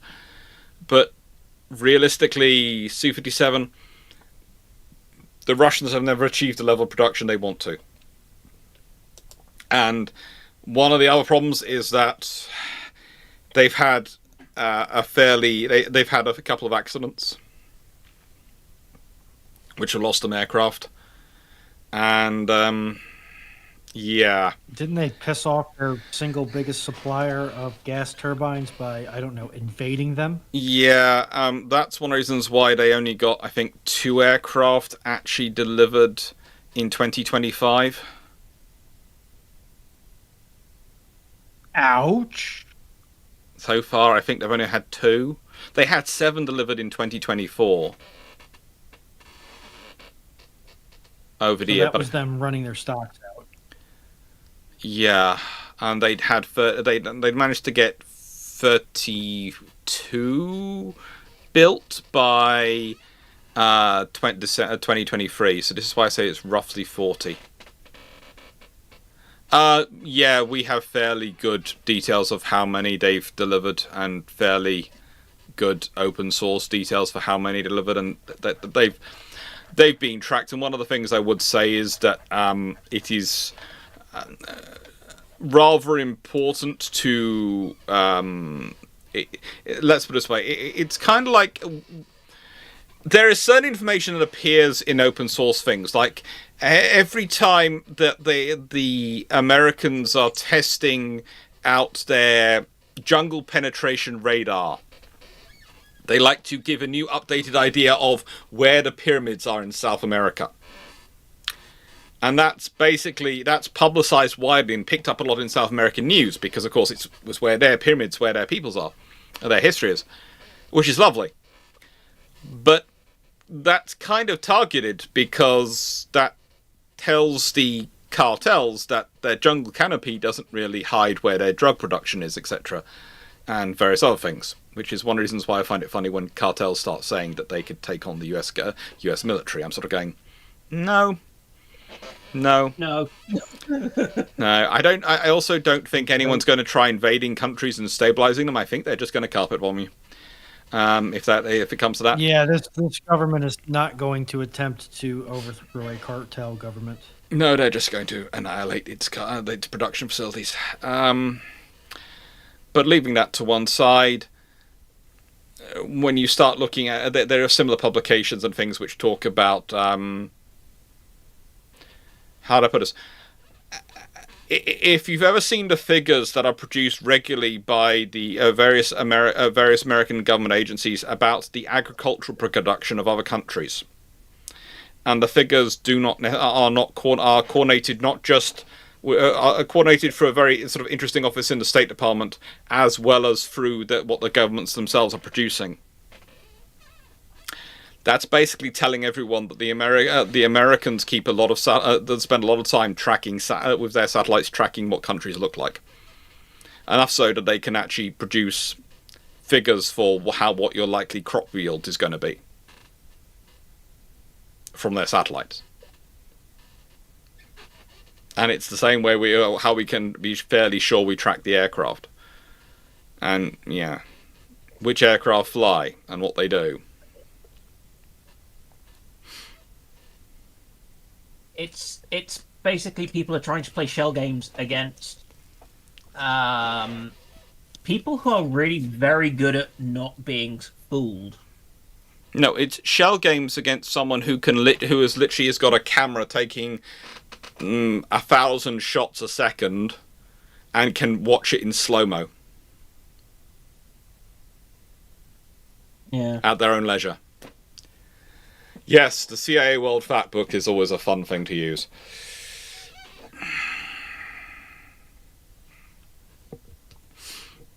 When the Americans decided they were going to go for less in the way of HUMINT, they went big. Yeah. Problem is, we also forgot kind of how to do HUMINT.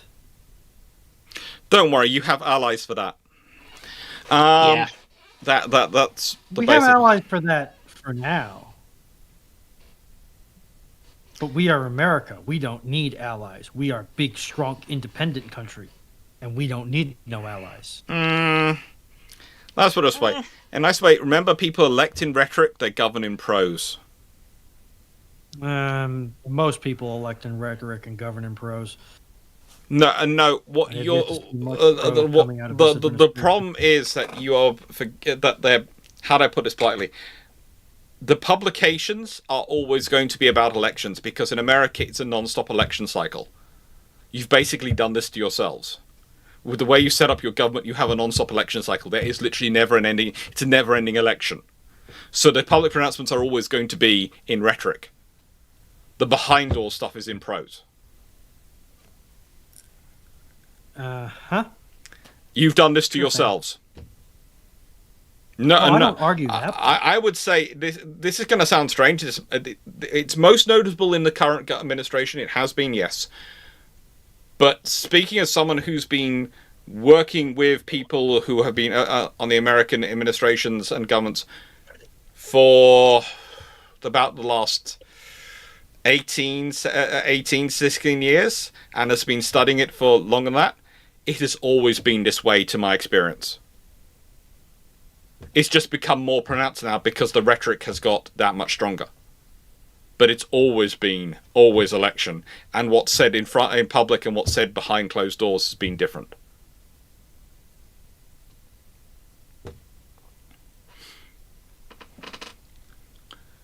If I want to give a classic example of that, there's the Bill Maher dinner with Trump, where he pointed out that the person he met over dinner is very different to the person he sees on stage. Very, very different.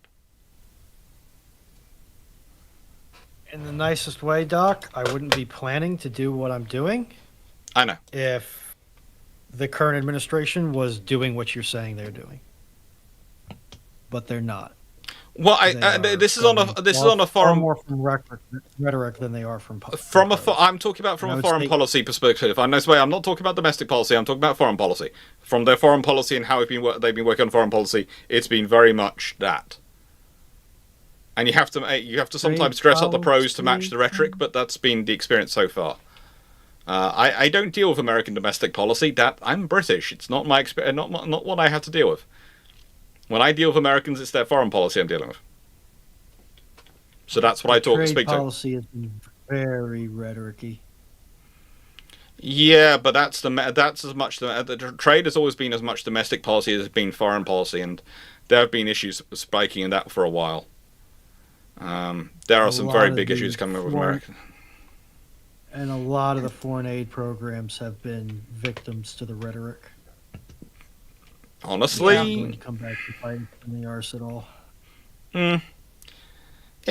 It's one of those things of.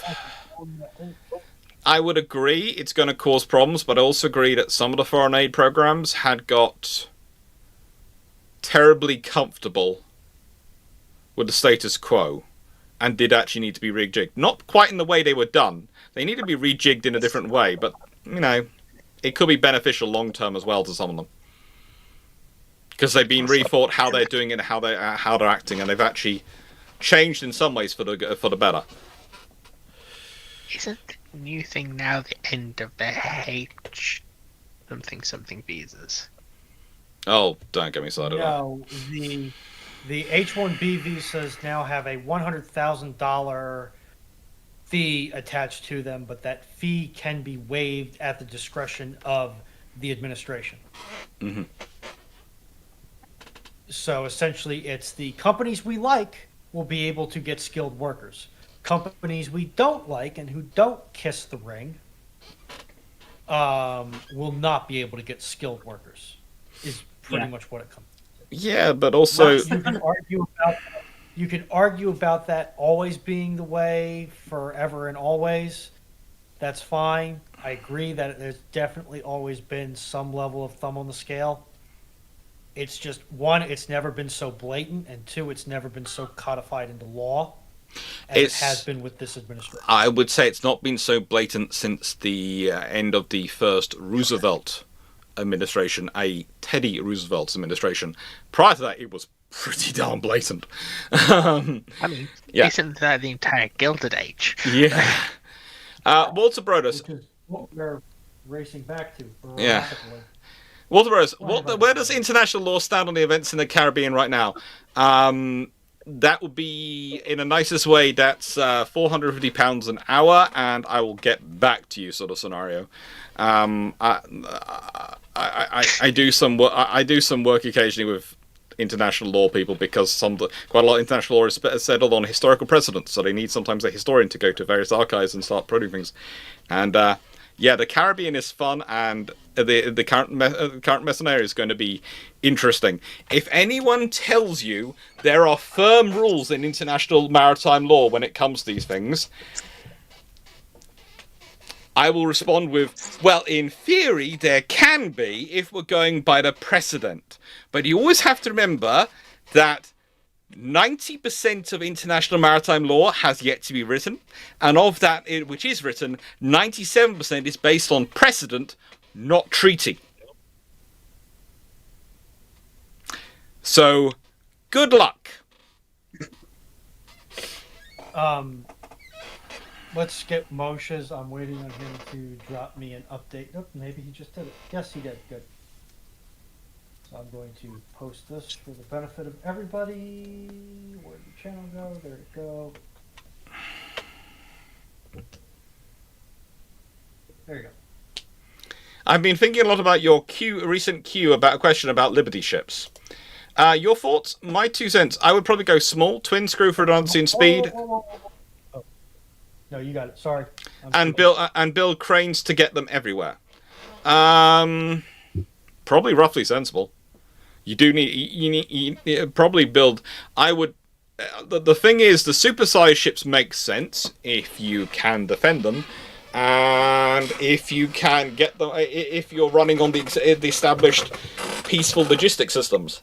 If not, you want them smaller, slightly faster, and capable to move. But it's going to be. I wouldn't necessarily go screw. I'd go pod, and then you go full electric drive, and that's also going to give you some maneuverability. So if you go podded, basically two to four pods. You've got maneuverability, and for when you're actually docking, and you've got ability to stabilize yourself in the water and hold yourself and offload into smaller vessels if you need to. You can also do the crane thing mooring more easily. So yeah, I go electric drive pods. What are you guys thinking? I don't know. Yes, I think for something like that, I think pods are definitely the way forward. It also allows easier maintenance because you can just swap out pods. I don't understand why anyone isn't using integrated electric drive these years, to be honest. Yeah. And it just means you can swap stuff out more easily, so make it more modular, which also means you can build it more easily, and just I can't really see any downsides. If I'm honest. Cost requires a slightly different pipeline. Maintenance can also be slightly more interesting depending upon the exact nature of the system. But if you're building it, at scale. Yeah, most of the pod systems, the advantage of the pods is you can have a centralized system of we drop them out, we replace we put the ship in dry dock, we drop out pods, we put in new pods, and the old pods which need to be fixed go back to factory to be fixed. Well, or you just have divers go down and detach pods that are broken, potentially, and drop them on the seabed. Yes. And replace it when you want to. But it's a nice way. It's a lot when you're considering the amount of electrical connections and other things, systems, and it's easier to do it in a dry dock. It's far safer as well. You're less likely to get seawater and things in places you don't want to get seawater. And salt water is a universal solvent. Yeah. Depending on the pods, it can be theoretically done when wet, but it's one of those things of I prefer not to. Scott Manley recently visited NASA's hypervelocity free flight test range, which included old 16-inch 45 guns, probably intended for the North Carolina, South Dakota classes. Any other examples of repurposed naval equipment? Well, if you've ever seen those big satellite dishes they used to have on around the place for sending up signals backwards and forwards to space. Yeah, quite a lot of those were built on on ships' turrets gearings, gearing and motors designed for warships turrets. Because things like our battleships, 15-inch guns. Yeah, but quite a fair number of them were actually put on county-class cruiser turrets and mechanisms because you didn't need as much weight as you needed for a battleship gun. Believe it or not, it was one of the interesting things is when people realised that these huge, great big constructions were actually lighter than battleship turrets. I think it was one of the really big ones that was famously on an R class. I can't for the life of me remember which one. Also, much to my frustration, I cannot find a particular tiny piece in this Lego or non-Lego build. I'm frustrated. I think it was Arthur. Don't worry, if you keep contacting the manufacturer enough, eventually you get a whole new kit. That's what I basically done with Kobe. Bowman Boy. By the way, has Kobe actually made your Belfast hull yet? Not yet. There's another set of kits still coming. Bowman Boy. How much better could the Royal Navy resist the sort of soft purges going on against certain minorities in the USN? Should a similarly ideologically minded government be elected? A lot better because our legal system. That's a very political question. In the UK legal system is sufficiently convoluted. But the thing is, the British already have a problem in that, in the nicest way, it's not sort of the ideological purges we have. It's the British have the problem of the Capita Simons purges. Well, the recruits going, "Oh, you had childhood asthma 20 years ago. You can't join. You have eyesight, which is 1 point short. You want to join for the Navy with your engineering degree? No, you can't join. Yeah. Yeah, the Britain has that problem with its recruitment. Before we even get into the ideological stuff, we have the problem of the overzealous, you must be absolutely perfect, healthy for your entire life people. Well, I think they are terrified that they will get sued if they let through somebody who messes up on a physical and it costs money, that they will be sued for the cost of the bit of kit that they've broken. I remember... you change your banner. We've got about 14 or so left in the queue. My questions are closed. I never changed the banner in the first place. I never put the questions open. But Chat. Yeah. They were putting in so many questions. I just couldn't be bothered to put up the questions open. I just thought they're just putting them in anyway. Okay, well, is it just me, or did Ronan sound like an angry mother there? They did. She is. Good. As far as chat's concerned, she's the angry mama. She's the chat mama. Yeah, chat's just sitting there anytime, like, questions. It's like, mine. Yeah.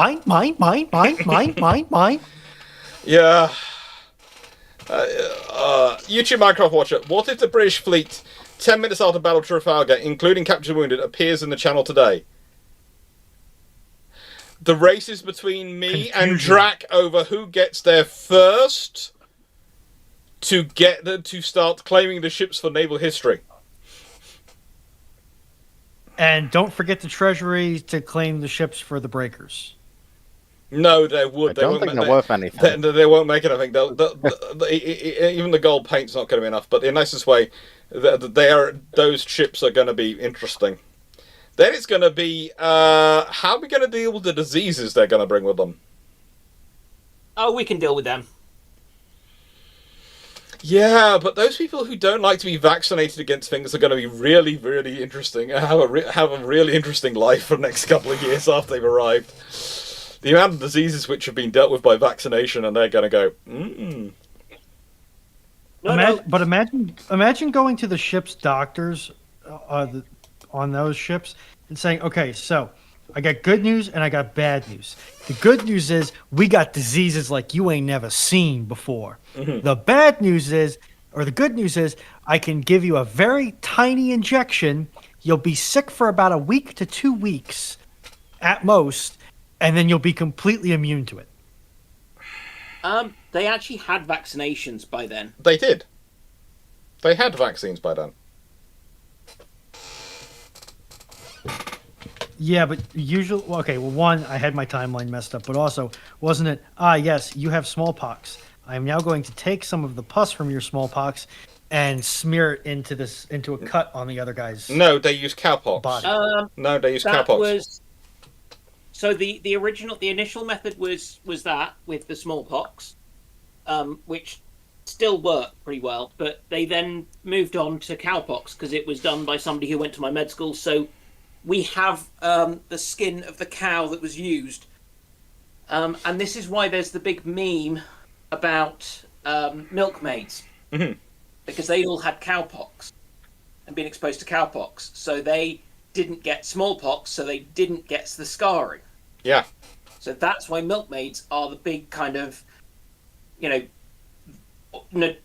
famous for being very pretty and having unblemished skin and things, is because of that. And that guy was, of course, Edward Jenner in 1796. Yep, and he is one of the two people who my med school decides to celebrate. The other being Edward Wilson, who died with what's his chops in the Arctic. And you'll be glad to know that someone is still trying to patent it as in America, so they can charge people more money for it. They've tried to produce a modernized one. It's so far been defeated, but yeah. Yeah, that doesn't surprise me at all. But remember, America does not have a healthcare system.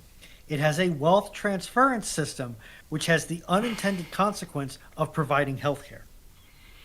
To be fair, just say more the case of the US Patent Office is completely bonkers.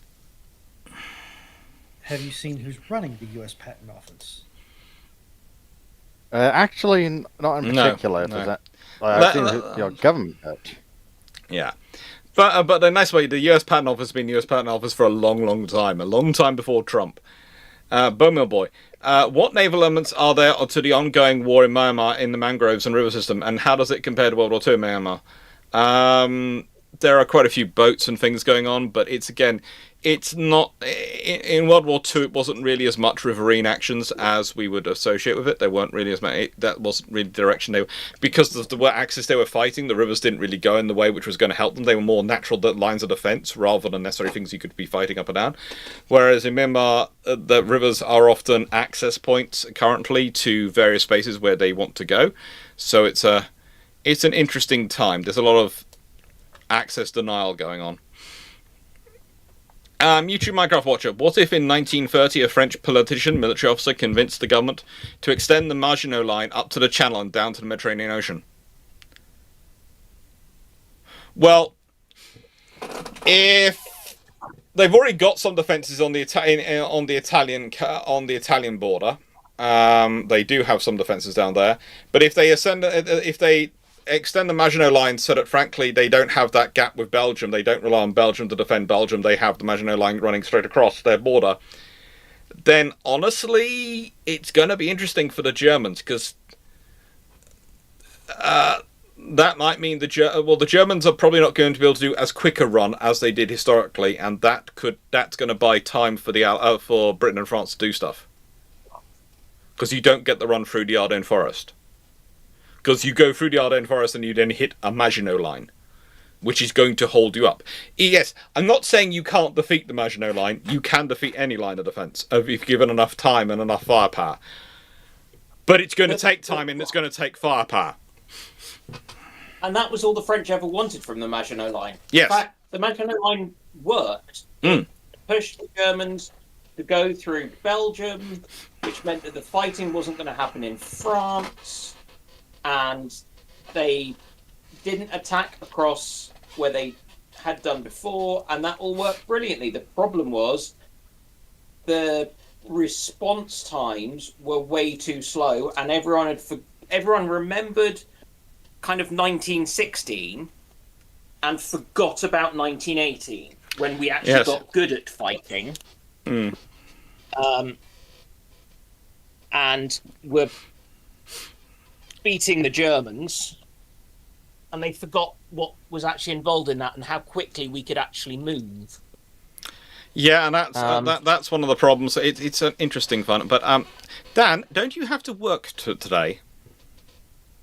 Yeah. I will go soon. I've just been being annoyed by my model, and I've been looking through my Lego collection, and I can't find the piece I need. I can't find a spare piece of the sort I need, and I've got a nasty feeling this is going to be something slightly vital for later stages. Jonathan Moon, what if a nation and/or naval college had kept a Nelson-era first rate as a training ship all the way through to today, assuming it's fully seaworthy? I would be aboard that ship like white on rice. I would be on that ship. I was going to say something else, but yeah. Cool. I will sign off. Yeah, it's been lovely catching up with you all, and yeah. Alex, I expect to see you before too long in Japan. Hopefully, house goes through, and then I see you. Let's see, Sunday up, Monday, Tuesday. I'll see you. I'll see you a week on Tuesday in Japan. It all works out. I'm hoping even sooner than that. Well, that's if the money goes through very quickly. It's supposed to take 5. It could take 5 working days. So basically, if it's all agreed Monday, it could begin through Friday. Yeah. Fingers crossed. Yeah. Yeah, it's taken too long. All right, I will catch you all anon. Take care. Bye. YouTube Minecraft Watcher. What if in 1940 all British frigates and sloops and their support infrastructure suddenly became gearing class destroyers from USN? Well, the Royal Navy works with it, but gearing class are lovely. If they got all the infrastructure, everything to support them, they'll use them. The gearing class are full fat destroyers. They are armed with 6 5-inch guns, 5-inch 38s in 3 twin mounts, so they're perfectly fine firepower-wise. They're not quite as heavy as the British are hoping for in terms of their anti-ship capability, but they're better in their air defense capability on that front. They have 12 40mm Bofors AA, so that's going to be 2 quads and 2 twins, which is going to be quite nice. They've got 11 20mm, so they've got heavy AA. They've got 6 K-gun depth charge throwers and 2 depth charge racks, so they've got plenty of depth charge for ASW, and they've got 10 21-inch torpedoes. That's in a nice way. As built, they're going to be perfectly fine. They also come as built with a Mark 37 fire control system and an SC radar. In a nice way, if the British suddenly finds itself with, and it would be roughly in 1940, we'd be talking roughly 250 to between 250 and 300 vessels. The Royal Navy would not say no. That's not going to exactly be a bad scenario for the British, because whilst it's not going to be necessarily as good as the Tribals in terms of the anti-surface combatant role, in terms of the overall force performance, they're going to be great, and that's going to help them, because that's going to replace all the V&W class destroyers, all the Hunt class escort destroyers, all the Flower class corvettes, because you've added frigates, sloops, and destroyers, all the sloops, all the frigates, all those things, corvettes, all those stuff. That's going to be hundreds of ships. That's going to be really useful, all the same time. Do we agree, panel? Yep. How many questions do we have left? One moment.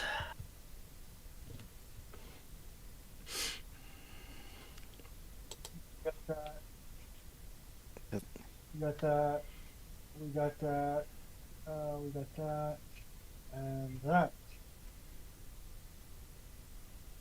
So with YouTube's question complete, we have 9 more left in the mag. Okay. Because with those gearings, would they swap the guns out to... would they keep the 5-inch 30s, or do you think they'd swap them to the 4.7? They keep the 5-inch. More streamlined standardization. Well, if they've all the ships have become 5-inch 38s. So all the ships have become all the ships have become gearing. So in a nice way, they're all gearings. All the destroyers, and all the sloops, and all the frigates, and which in this period is corvettes, because we don't have any frigates in 1940. So all of them are now gearing class. Why would you change anything? Why would you change it? Yeah, I didn't do that. I forgot that. I'm just curious. Because that means Britain would have 300 gearings. As I say, yeah, the most scary bit to me is that means all like the World War One destroyers that were still left in active service. Yeah, there was a lot. All of a sudden, just became much bigger. Yeah, they became 2,500, 3,000 ton vessels. Yeah. In a nicest way, the Royal Navy has the infrastructure to support them. Also, in 1940, all those vessels are going to come equipped with radar, because the gearing class, let's be honest, if they're all appearing in 1940, the gearing class destroyer historically started being commissioned in 1945. So you've got end-of-war destroyers which are launched historically in September 1944, laid down in May 1944, appearing in 1940. Remind me, what? Imagine Gearing Worm facing off against which one was it? Bismarck? Yeah. Imagine Gearing Worm facing off against Bismarck. No, it would be it's the heavy cruiser, isn't it? Glowworm. Prince Eugen. Yeah, Glowworm. Yeah. Glowworm. Yeah. But now that's Gearing Admiral Hipper, isn't it? Not Eugen. Either way, rammed the Admiral Hipper. Yeah, that situation. Either way, when you have Also, Because I think the you've gearings just have a upgraded degree of all the 50 destroyers for bases, which the Americans supplied in 1940, are also upgraded to gearings. So in 1940, the British that would have.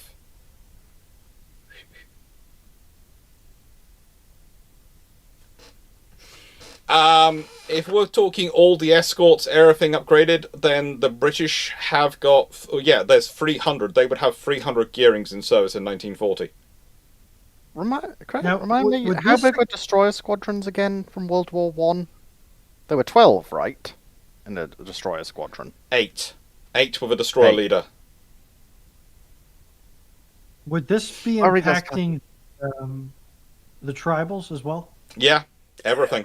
That means you've got 37.5 squadrons of destroyers you could send about the place.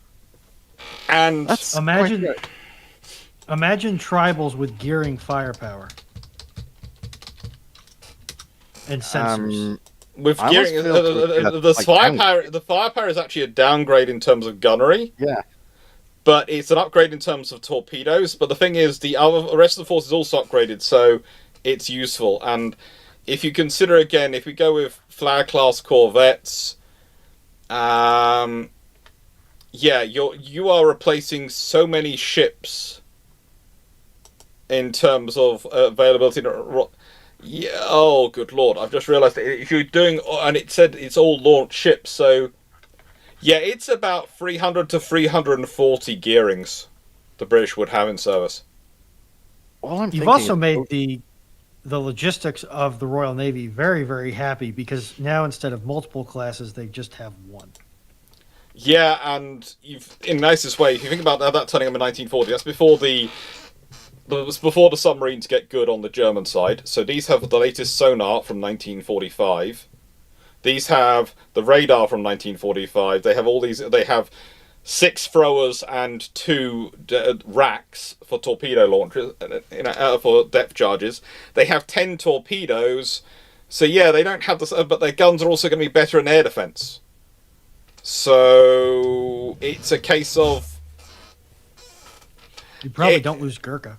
You're not going to lose a lot. It's going to have an impact on the war, a massive impact.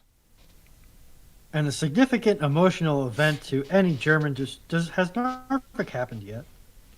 Yeah, it's going to be. There's going to be lots of significant emotional events. Also, if you think about it, with these destroyers and this radar, with these radar systems on them, think about the difference in terms of Malvik.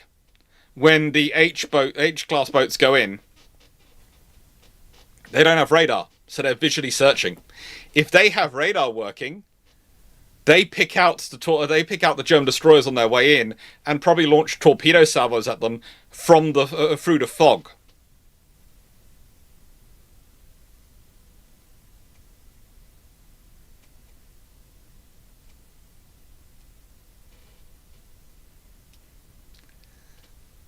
And also, the amount of radar and tech you're giving to the British in 1940, that's going to have an impact on their capabilities. Because you're giving 1945 tech to 1940.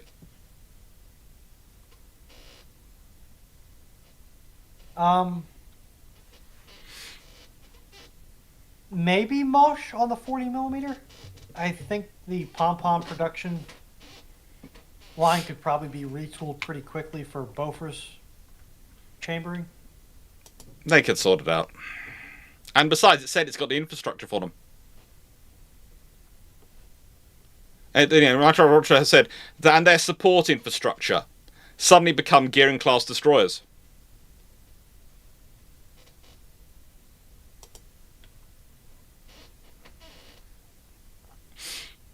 It's just going to be massive.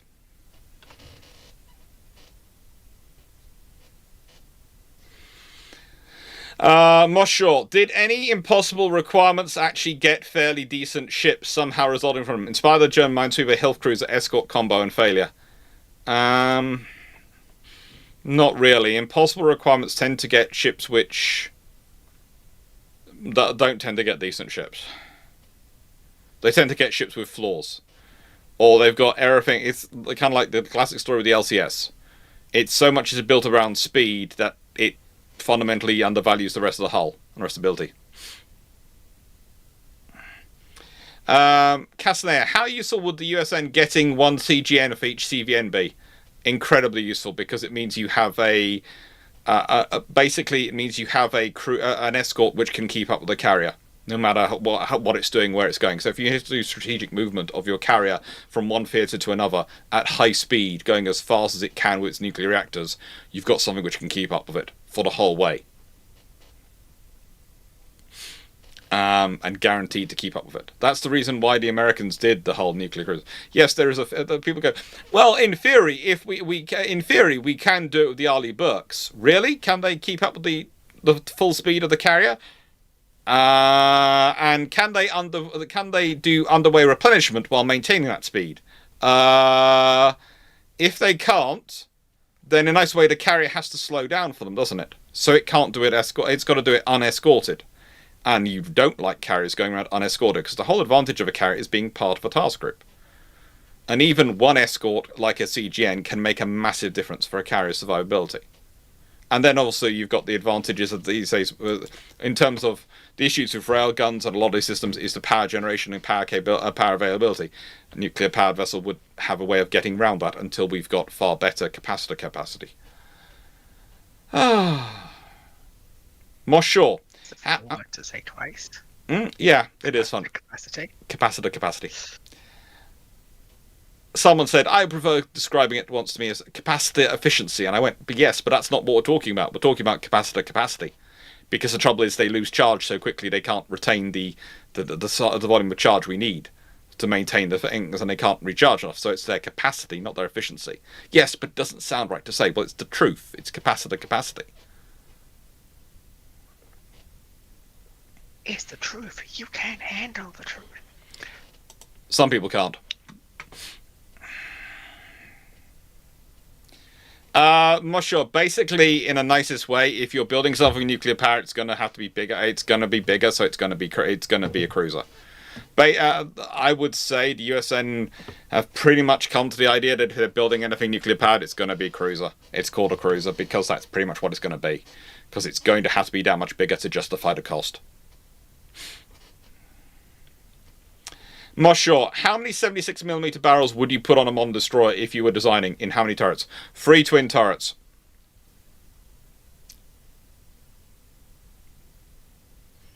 I would actually, nice way. I have a design from when I was designing for designing a ship from Type 45 era, which would have been a Type 45, but it would have had 90. It was going to have 64 cells forward, 36 cells aft, with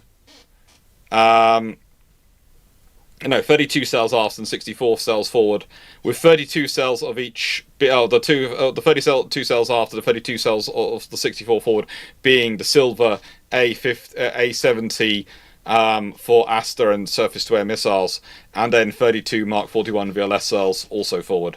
It was going to have twin 5-inch gun forward and a single double twin 76mm sitting up above the VLS before the bridge.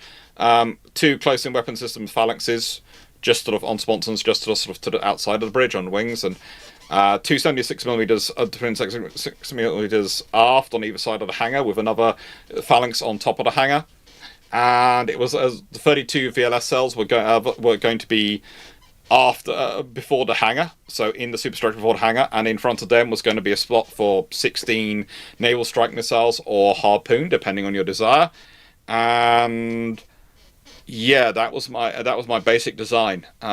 With space in hangar for 2 helicopters, 2 Merlin-sized helicopters. That's what I thought. That's what I wanted my Type 45 to be. I didn't get that Type 45, but that's what I was designing.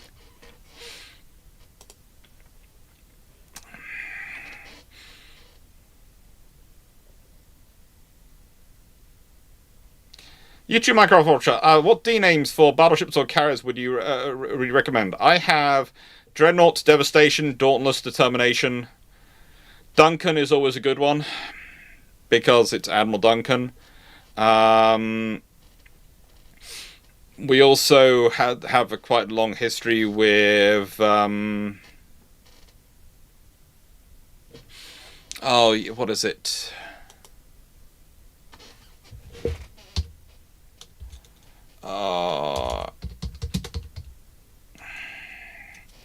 HMS. I think it's... Or what is it?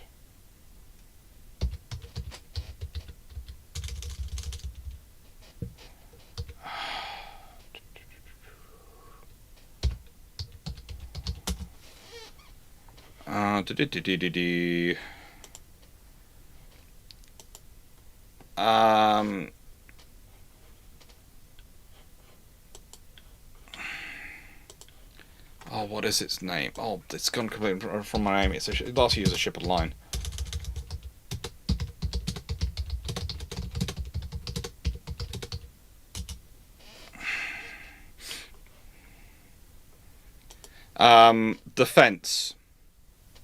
Defense, and yeah, that's quite a traditional one. I was sort of going, I know it's a deaf one, but oh, good lord, brain. And there's also Duchess. Duchess is quite a common one, and Diana.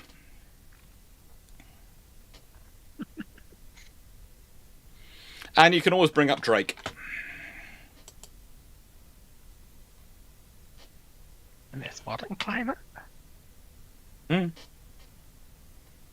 Oh, wait. What's it? Never mind. Sir Francis Drake. Yeah. Is this in the modern day? Yeah. It doesn't really state a date, it just says, what names for battleships or carriers would you recommend? Or that begin with D? If I was going to save a ship that we'd like to save from sinking in tragic circumstances, it would be probably, and I do realise this is only me who thinks it's tragic circumstances, but I would like to save HMS Victoria, the other pair of slippers. Because I think it'd be quite fun if the admiral aboard her, Tyrone, didn't die then, because it would be quite useful if he was there. To help reform the Royal Navy. Anyone else? Any warship you'd like to save from sinking in tragic circumstances? I'm not sure it's necessarily tragic, but or it's tragic in the traditional way. But HMS Edinburgh.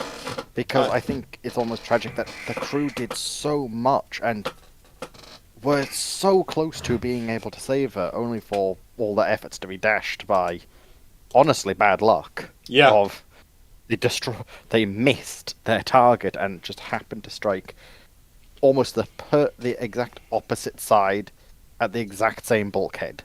Yeah.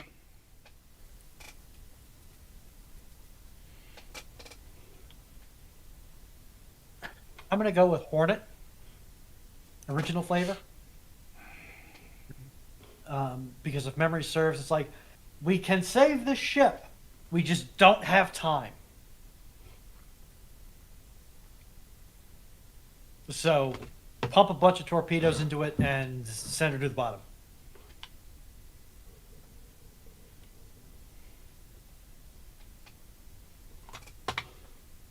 Boxer? A part of wants to go somewhere from the Age of Sail. Go on then. I'm trying to think of ones that... Because you're a lot more of a fan of the Age of Sail versus, say, myself. You have a lot more knowledge That's there. the Hard Dragon. I'm trying to compliment you. Take the compliment. At least more of a fan of the Age of Sail than you. Yeah, but that's because he's French. Right, last time the French were relevant. Exactly. Well, the easy answer's Hood. Mm. But I was never one for easy answers.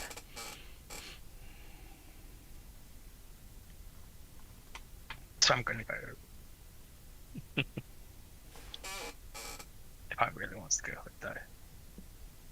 James Duke of Dork? Probably no. Right, the crown class that was sunk at Crete that brought up a couple of ramblings ago. Sorry, I've just seen what's it called? What someone in this stage is saying is save HMS Edinburgh because I love gold at Dragon, probably. No, it's not just because she has gold. It's because genuinely, I like engineering and I like the fact that they were able to do so much. And Dragon does like gold as well. Let's be honest, he is a dragon. Yes, dragons like gold. When you have got a main battery being coordinated by practically like some of the bridge weather equipment, I believe it was, wasn't it? It was some sort of real nonsense of how they connected something from the turret to the bridge to get accurate gunnery fire from Edinburgh. It kind of speaks to the ingenuity of the crew. Oh, they're doing great. Now, they did. Okay. Okay, I got mine. Gloucester might be the one you're thinking of, I think. Yes, Right, Gloucester. Because as much as it's a brilliant moment in history, Gloucester shouldn't have been kept off Crete in that situation.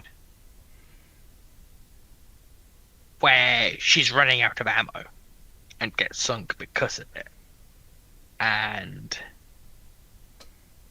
on a crew level, was what remained of the garrison of Crete worth losing a town class cruiser and a couple of others? Not really. And Gloucestershire was a fresh cruiser. All She'd true. been in the war. All true, but what about the morale point of view of the Royal Navy will always come to get you so you can fight on because you know the Royal Navy will come get you for the wider war effort.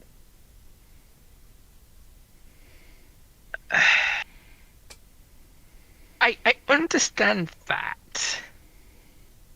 And if you have to do that, sacrifice some of the less capable cruisers. You don't... Yeah, but they have less of a chance of getting through successfully. Yeah, but... That's the problem. If you're going to do a Hail Mary shot, you have to send your best assets because they got the best chance of actually succeeding it. Yeah, and the Royal Navy never had enough towns to begin with. And they're sacrificing Gloucester to do this? Yeah. Well, actually, Gloucester's worse than you think. It's not just Gloucester. They Gloucester's No. the specific ship we're talking about. Yeah, I know it's the one you're talking about, but in the action you're talking about, it wasn't just Gloucester sent to go back. It was also HMS Fiji, and she was sunk at the exact same time. So not only have you lost Gloucester, you've also lost another ship that you desperately need in the Crown Colony class Fiji. Yeah. And then they didn't go back for the survivors of those two ships. Yeah, so you end up getting a bunch of garrison troops out in return for losing a bunch of cruisers and their crews. Yeah. Which isn't really a good trade. To be honest. It's not on brass tacks, but it is on morale. There is a justification for it, but it's not on brass tacks. Now, YouTube Minecraft Watcher, what is the panel's opinion on the Kearsarge battle carrier seen in World of Warships? No, just no. If that's the answer to the question, then you've lost the war, so stop doing it. And how would the the American Navy use it? Sparingly. Well, actually, no. I think they might use her more than you think. After like a year in dockyard. So you're in dockyard getting converted to a full carrier? No, not even that, honestly. I would say it almost removed the flight deck entirely. Because keep in mind, Kearsarge is a 30-knot ship with 12 16-inch guns. Mm-hmm. So she's not an unreasonable asset. She's an unreasonable asset in her form. But if you can remove the flight deck and you put a normal battleship superstructure on, reposition the 5-inch 38 spear in a more... Basically, take Iowa / North Carolina and South Dakota superstructure and place that in the middle instead, you've got a pretty reasonable ship. Mm. So what Dragon's saying is, if you completely rebuild the ship, you've got a usable ship. Not really. You're only rebuilding 20-30% of her. Because you're not rebuilding the any of the forward or aft. You're not rebuilding the turrets. You're not rebuilding the ammunition rooms. All the engines and boilers are also in a different position. So then probably not going to have to be messed with that much. She also doesn't have that big of a hangar, and it's not armored, so it's mostly superstructural work. The biggest issue would be the 5-inch 38. Yeah. Yeah. YouTube Minecraft Watcher. What would society's reactions be if the portal under Africa from Halo 3 was discovered? Say a part of it got unearthed. Oh God, ancient aliens. They were right. Correct me if I'm wrong, but doesn't that lead to the Ark? Yeah. Yes. Doesn't that lead into space around the Ark, not actually the Ark? Or at least directly to the Ark. Right, okay. Just want to It leads to a clarify. portal on the Ark. Mirror of itself. That's going to be interesting. Assuming that the various programs don't immediately try and murder them because they're human.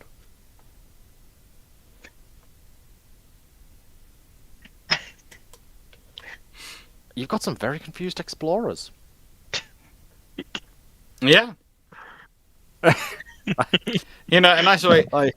You've got some very interesting relations going on with various with Kenya. Kenya suddenly becomes a far more powerful, economically important nation, as lots of people are investing in Kenya to try and get access to this portal. So, I do feel this is going to have two also interesting reactions, as two different groups of people start ripping their hair out. Mm-hmm. One, the physicists who are going, how's this working? This is not how this is meant to work.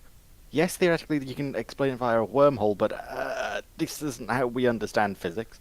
And two, philosophers who will be ripping their hair going, why is this thing from a video game real?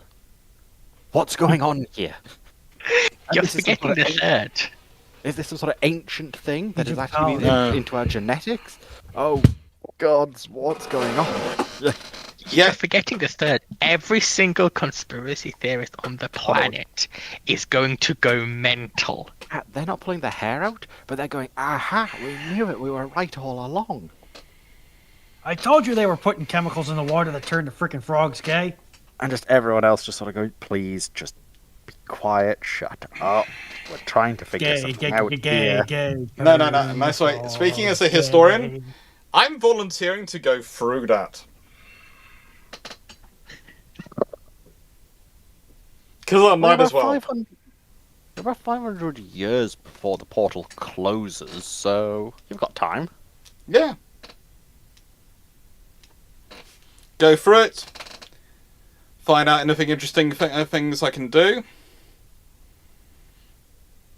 You know. Have some fun.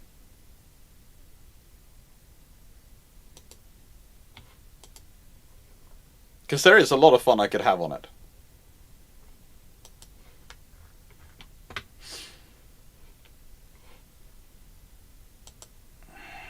A lot of stuff that could be fun and found. Anyway, YouTube Minecraft Watcher. The panel is able to save any ironclad pre-dreadnought. Which will you save? Ooh. HMS Achilles 1860. Any particular reason for that one? I think she's cute. Yeah, I would agree. It's just that was awfully rapid and forward for you, so just curious if you had a thought. Well, she's like someone decided to make dress up a clipper as an ironclad. She's adorable.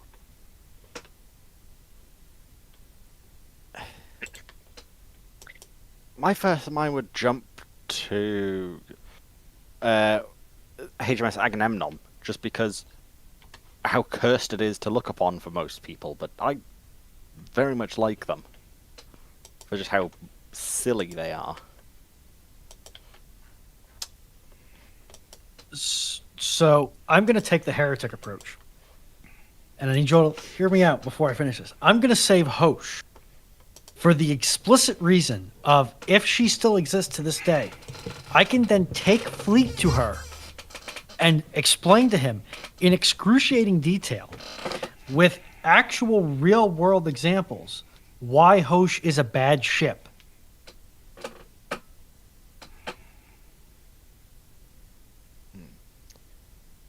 Now, if it included armored cruisers, I think I would like to. One I wouldn't mind saving, especially if it's not in Russia, so I could actually go and see it, would be Rurik. That's because that is a cute armored cruiser, in my opinion. Okay. Of course, I suppose I could save the that absolutely abomination of a U.S. design that had turrets on top of turrets for incomprehensible reasons. USS Kearsarge? Was that one of them? I don't know. No, that was BB5. Yes, it was. Kearsarge had the twin stack turrets. I'm going to save HMS Renown from 1895. Ooh, good choice. She's pretty. Explain. Okay. I already explained. She's pretty. She's basically the proto battle cruiser, and I was deciding between her or a Duncan class pre-dreadnought. You know, because I see why you picked her. They are the two sets of the two prettiest ones as far as I'm concerned are the Renown and the Duncans, because the Duncans are just. If you go look them up, they're basically the Royal Navy going, yeah, we're building the F around and find out shit. And if you look at Duncans in that sort of era as the Royal Sovereign style battleship, i.e. the pre-dreadnoughts, they have 4 12-inch guns, 12-inch 40s, 12 6-inch guns, 10 12-pounders, 4 6 3-pounders, 4 18-inch submerged torpedo tubes, a 7-inch armoured belt, between 11 inches and 7 inches of armoured bulkheads, between 2 and 1 inches thick decks, 10 to 8 inch thick turrets armor, 11 to 4 inch thick barbettes, depending on where on the barbette you're talking about. The casemates were all 6 inches thick. The conning tower was 12 inches, and the thing is just designed to turn up and go. So, I heard you wanted to fight. I heard you had opinions that were contrary to mine. Yes, I hear you disagree with my government. I'd like to educate you with a volley of counter argument.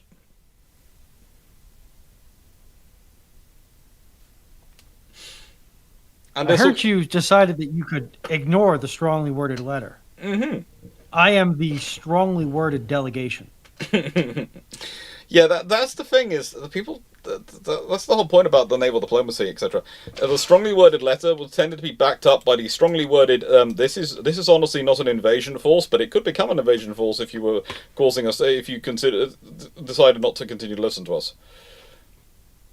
Oh, we're just doing maneuvers in your general vicinity, and right now that's really all we're planning on doing. However, if you continue to menace our assets in your area, we may have to take actions to defend British life and property. Yes, active involvement might become necessary.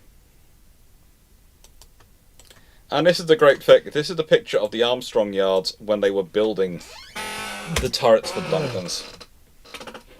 That's a very good itch. I'm gonna go. It's Mosh, right? It's not Mosh, it's Mosh. Mm-hmm.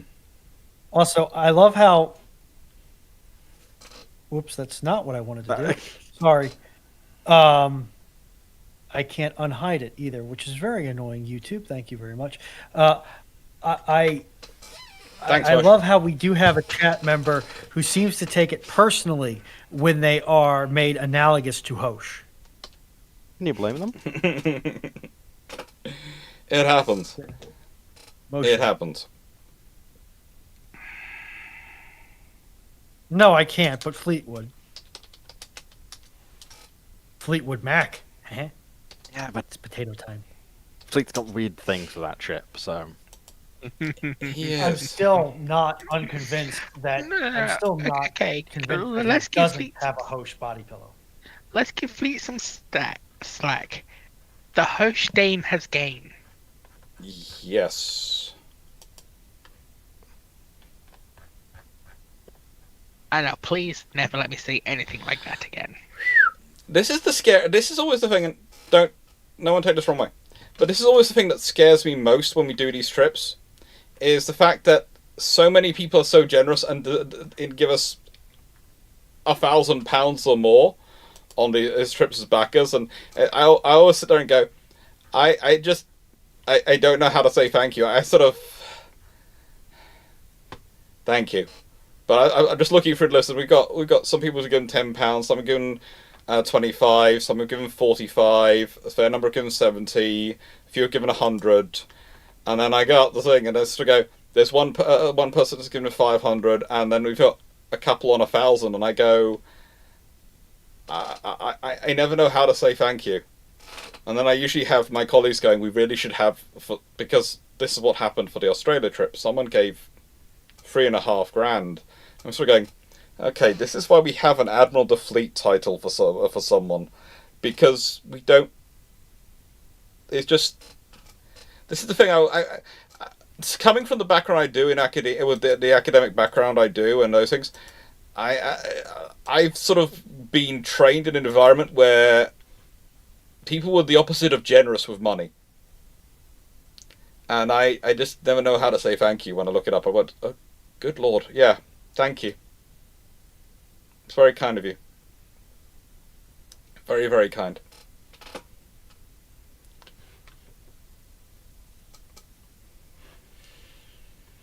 Alright, I think that's the end of questions for today. I think we're going to call... Oh, good Lord. Okay, yes, we're going to call it a day because I can hear someone making loud noises in the kitchen again. So, before we lose power, I'm going to say thank you very much, everyone.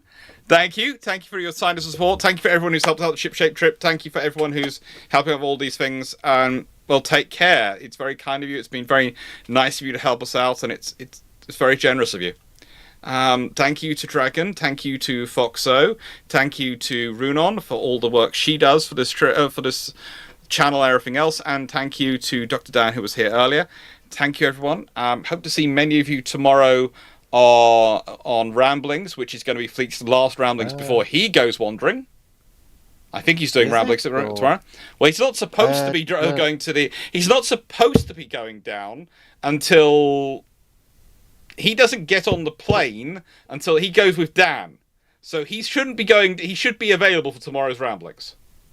Right, by the sounds of it, it's technically not a normal one. It's going to be a catch-up by the looks of his announcement. That's going through the unanswered questions. Mm-hmm. That's probably sensible for him. But it's going to be a catch-up. But there's going to be Ramblings tomorrow, and I'm sure we're all going to look forward to it. I will probably turn up for a bit as well. But I will also be probably dealing with all sorts of electrics tomorrow. Because I have to go tomorrow and get vaccinated before I go off. Because I can't, as part of my... This is the fun thing, okay? Because I do the crawling through the bottoms of the ships, I have to make sure I have up-to-date tetanus and 2 other vaccines before I can go on these trips.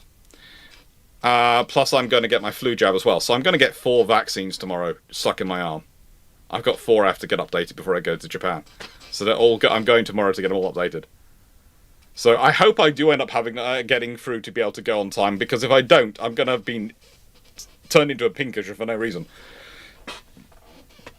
Well, Not for no reason. You must allow our Lord and Savior Bill Gates into your arm. None of mine come from Bill Gates. None of the ones I'm having tomorrow are coming from the Bill Gates Foundation. They are things which have been around for a very, very long time. I know what I'm getting tomorrow. None of them are modern, sexy vaccines. They're all vaccines against things that you get when you... Basically, the diseases you get when you rub up against rusty old ships. Hence, one of them is tetanus. Don't worry. Tetanus, flu, and 2 others.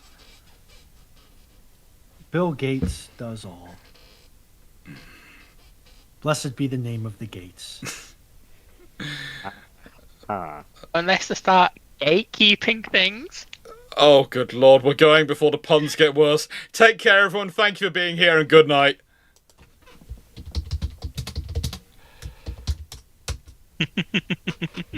Oh, the puns are getting worse.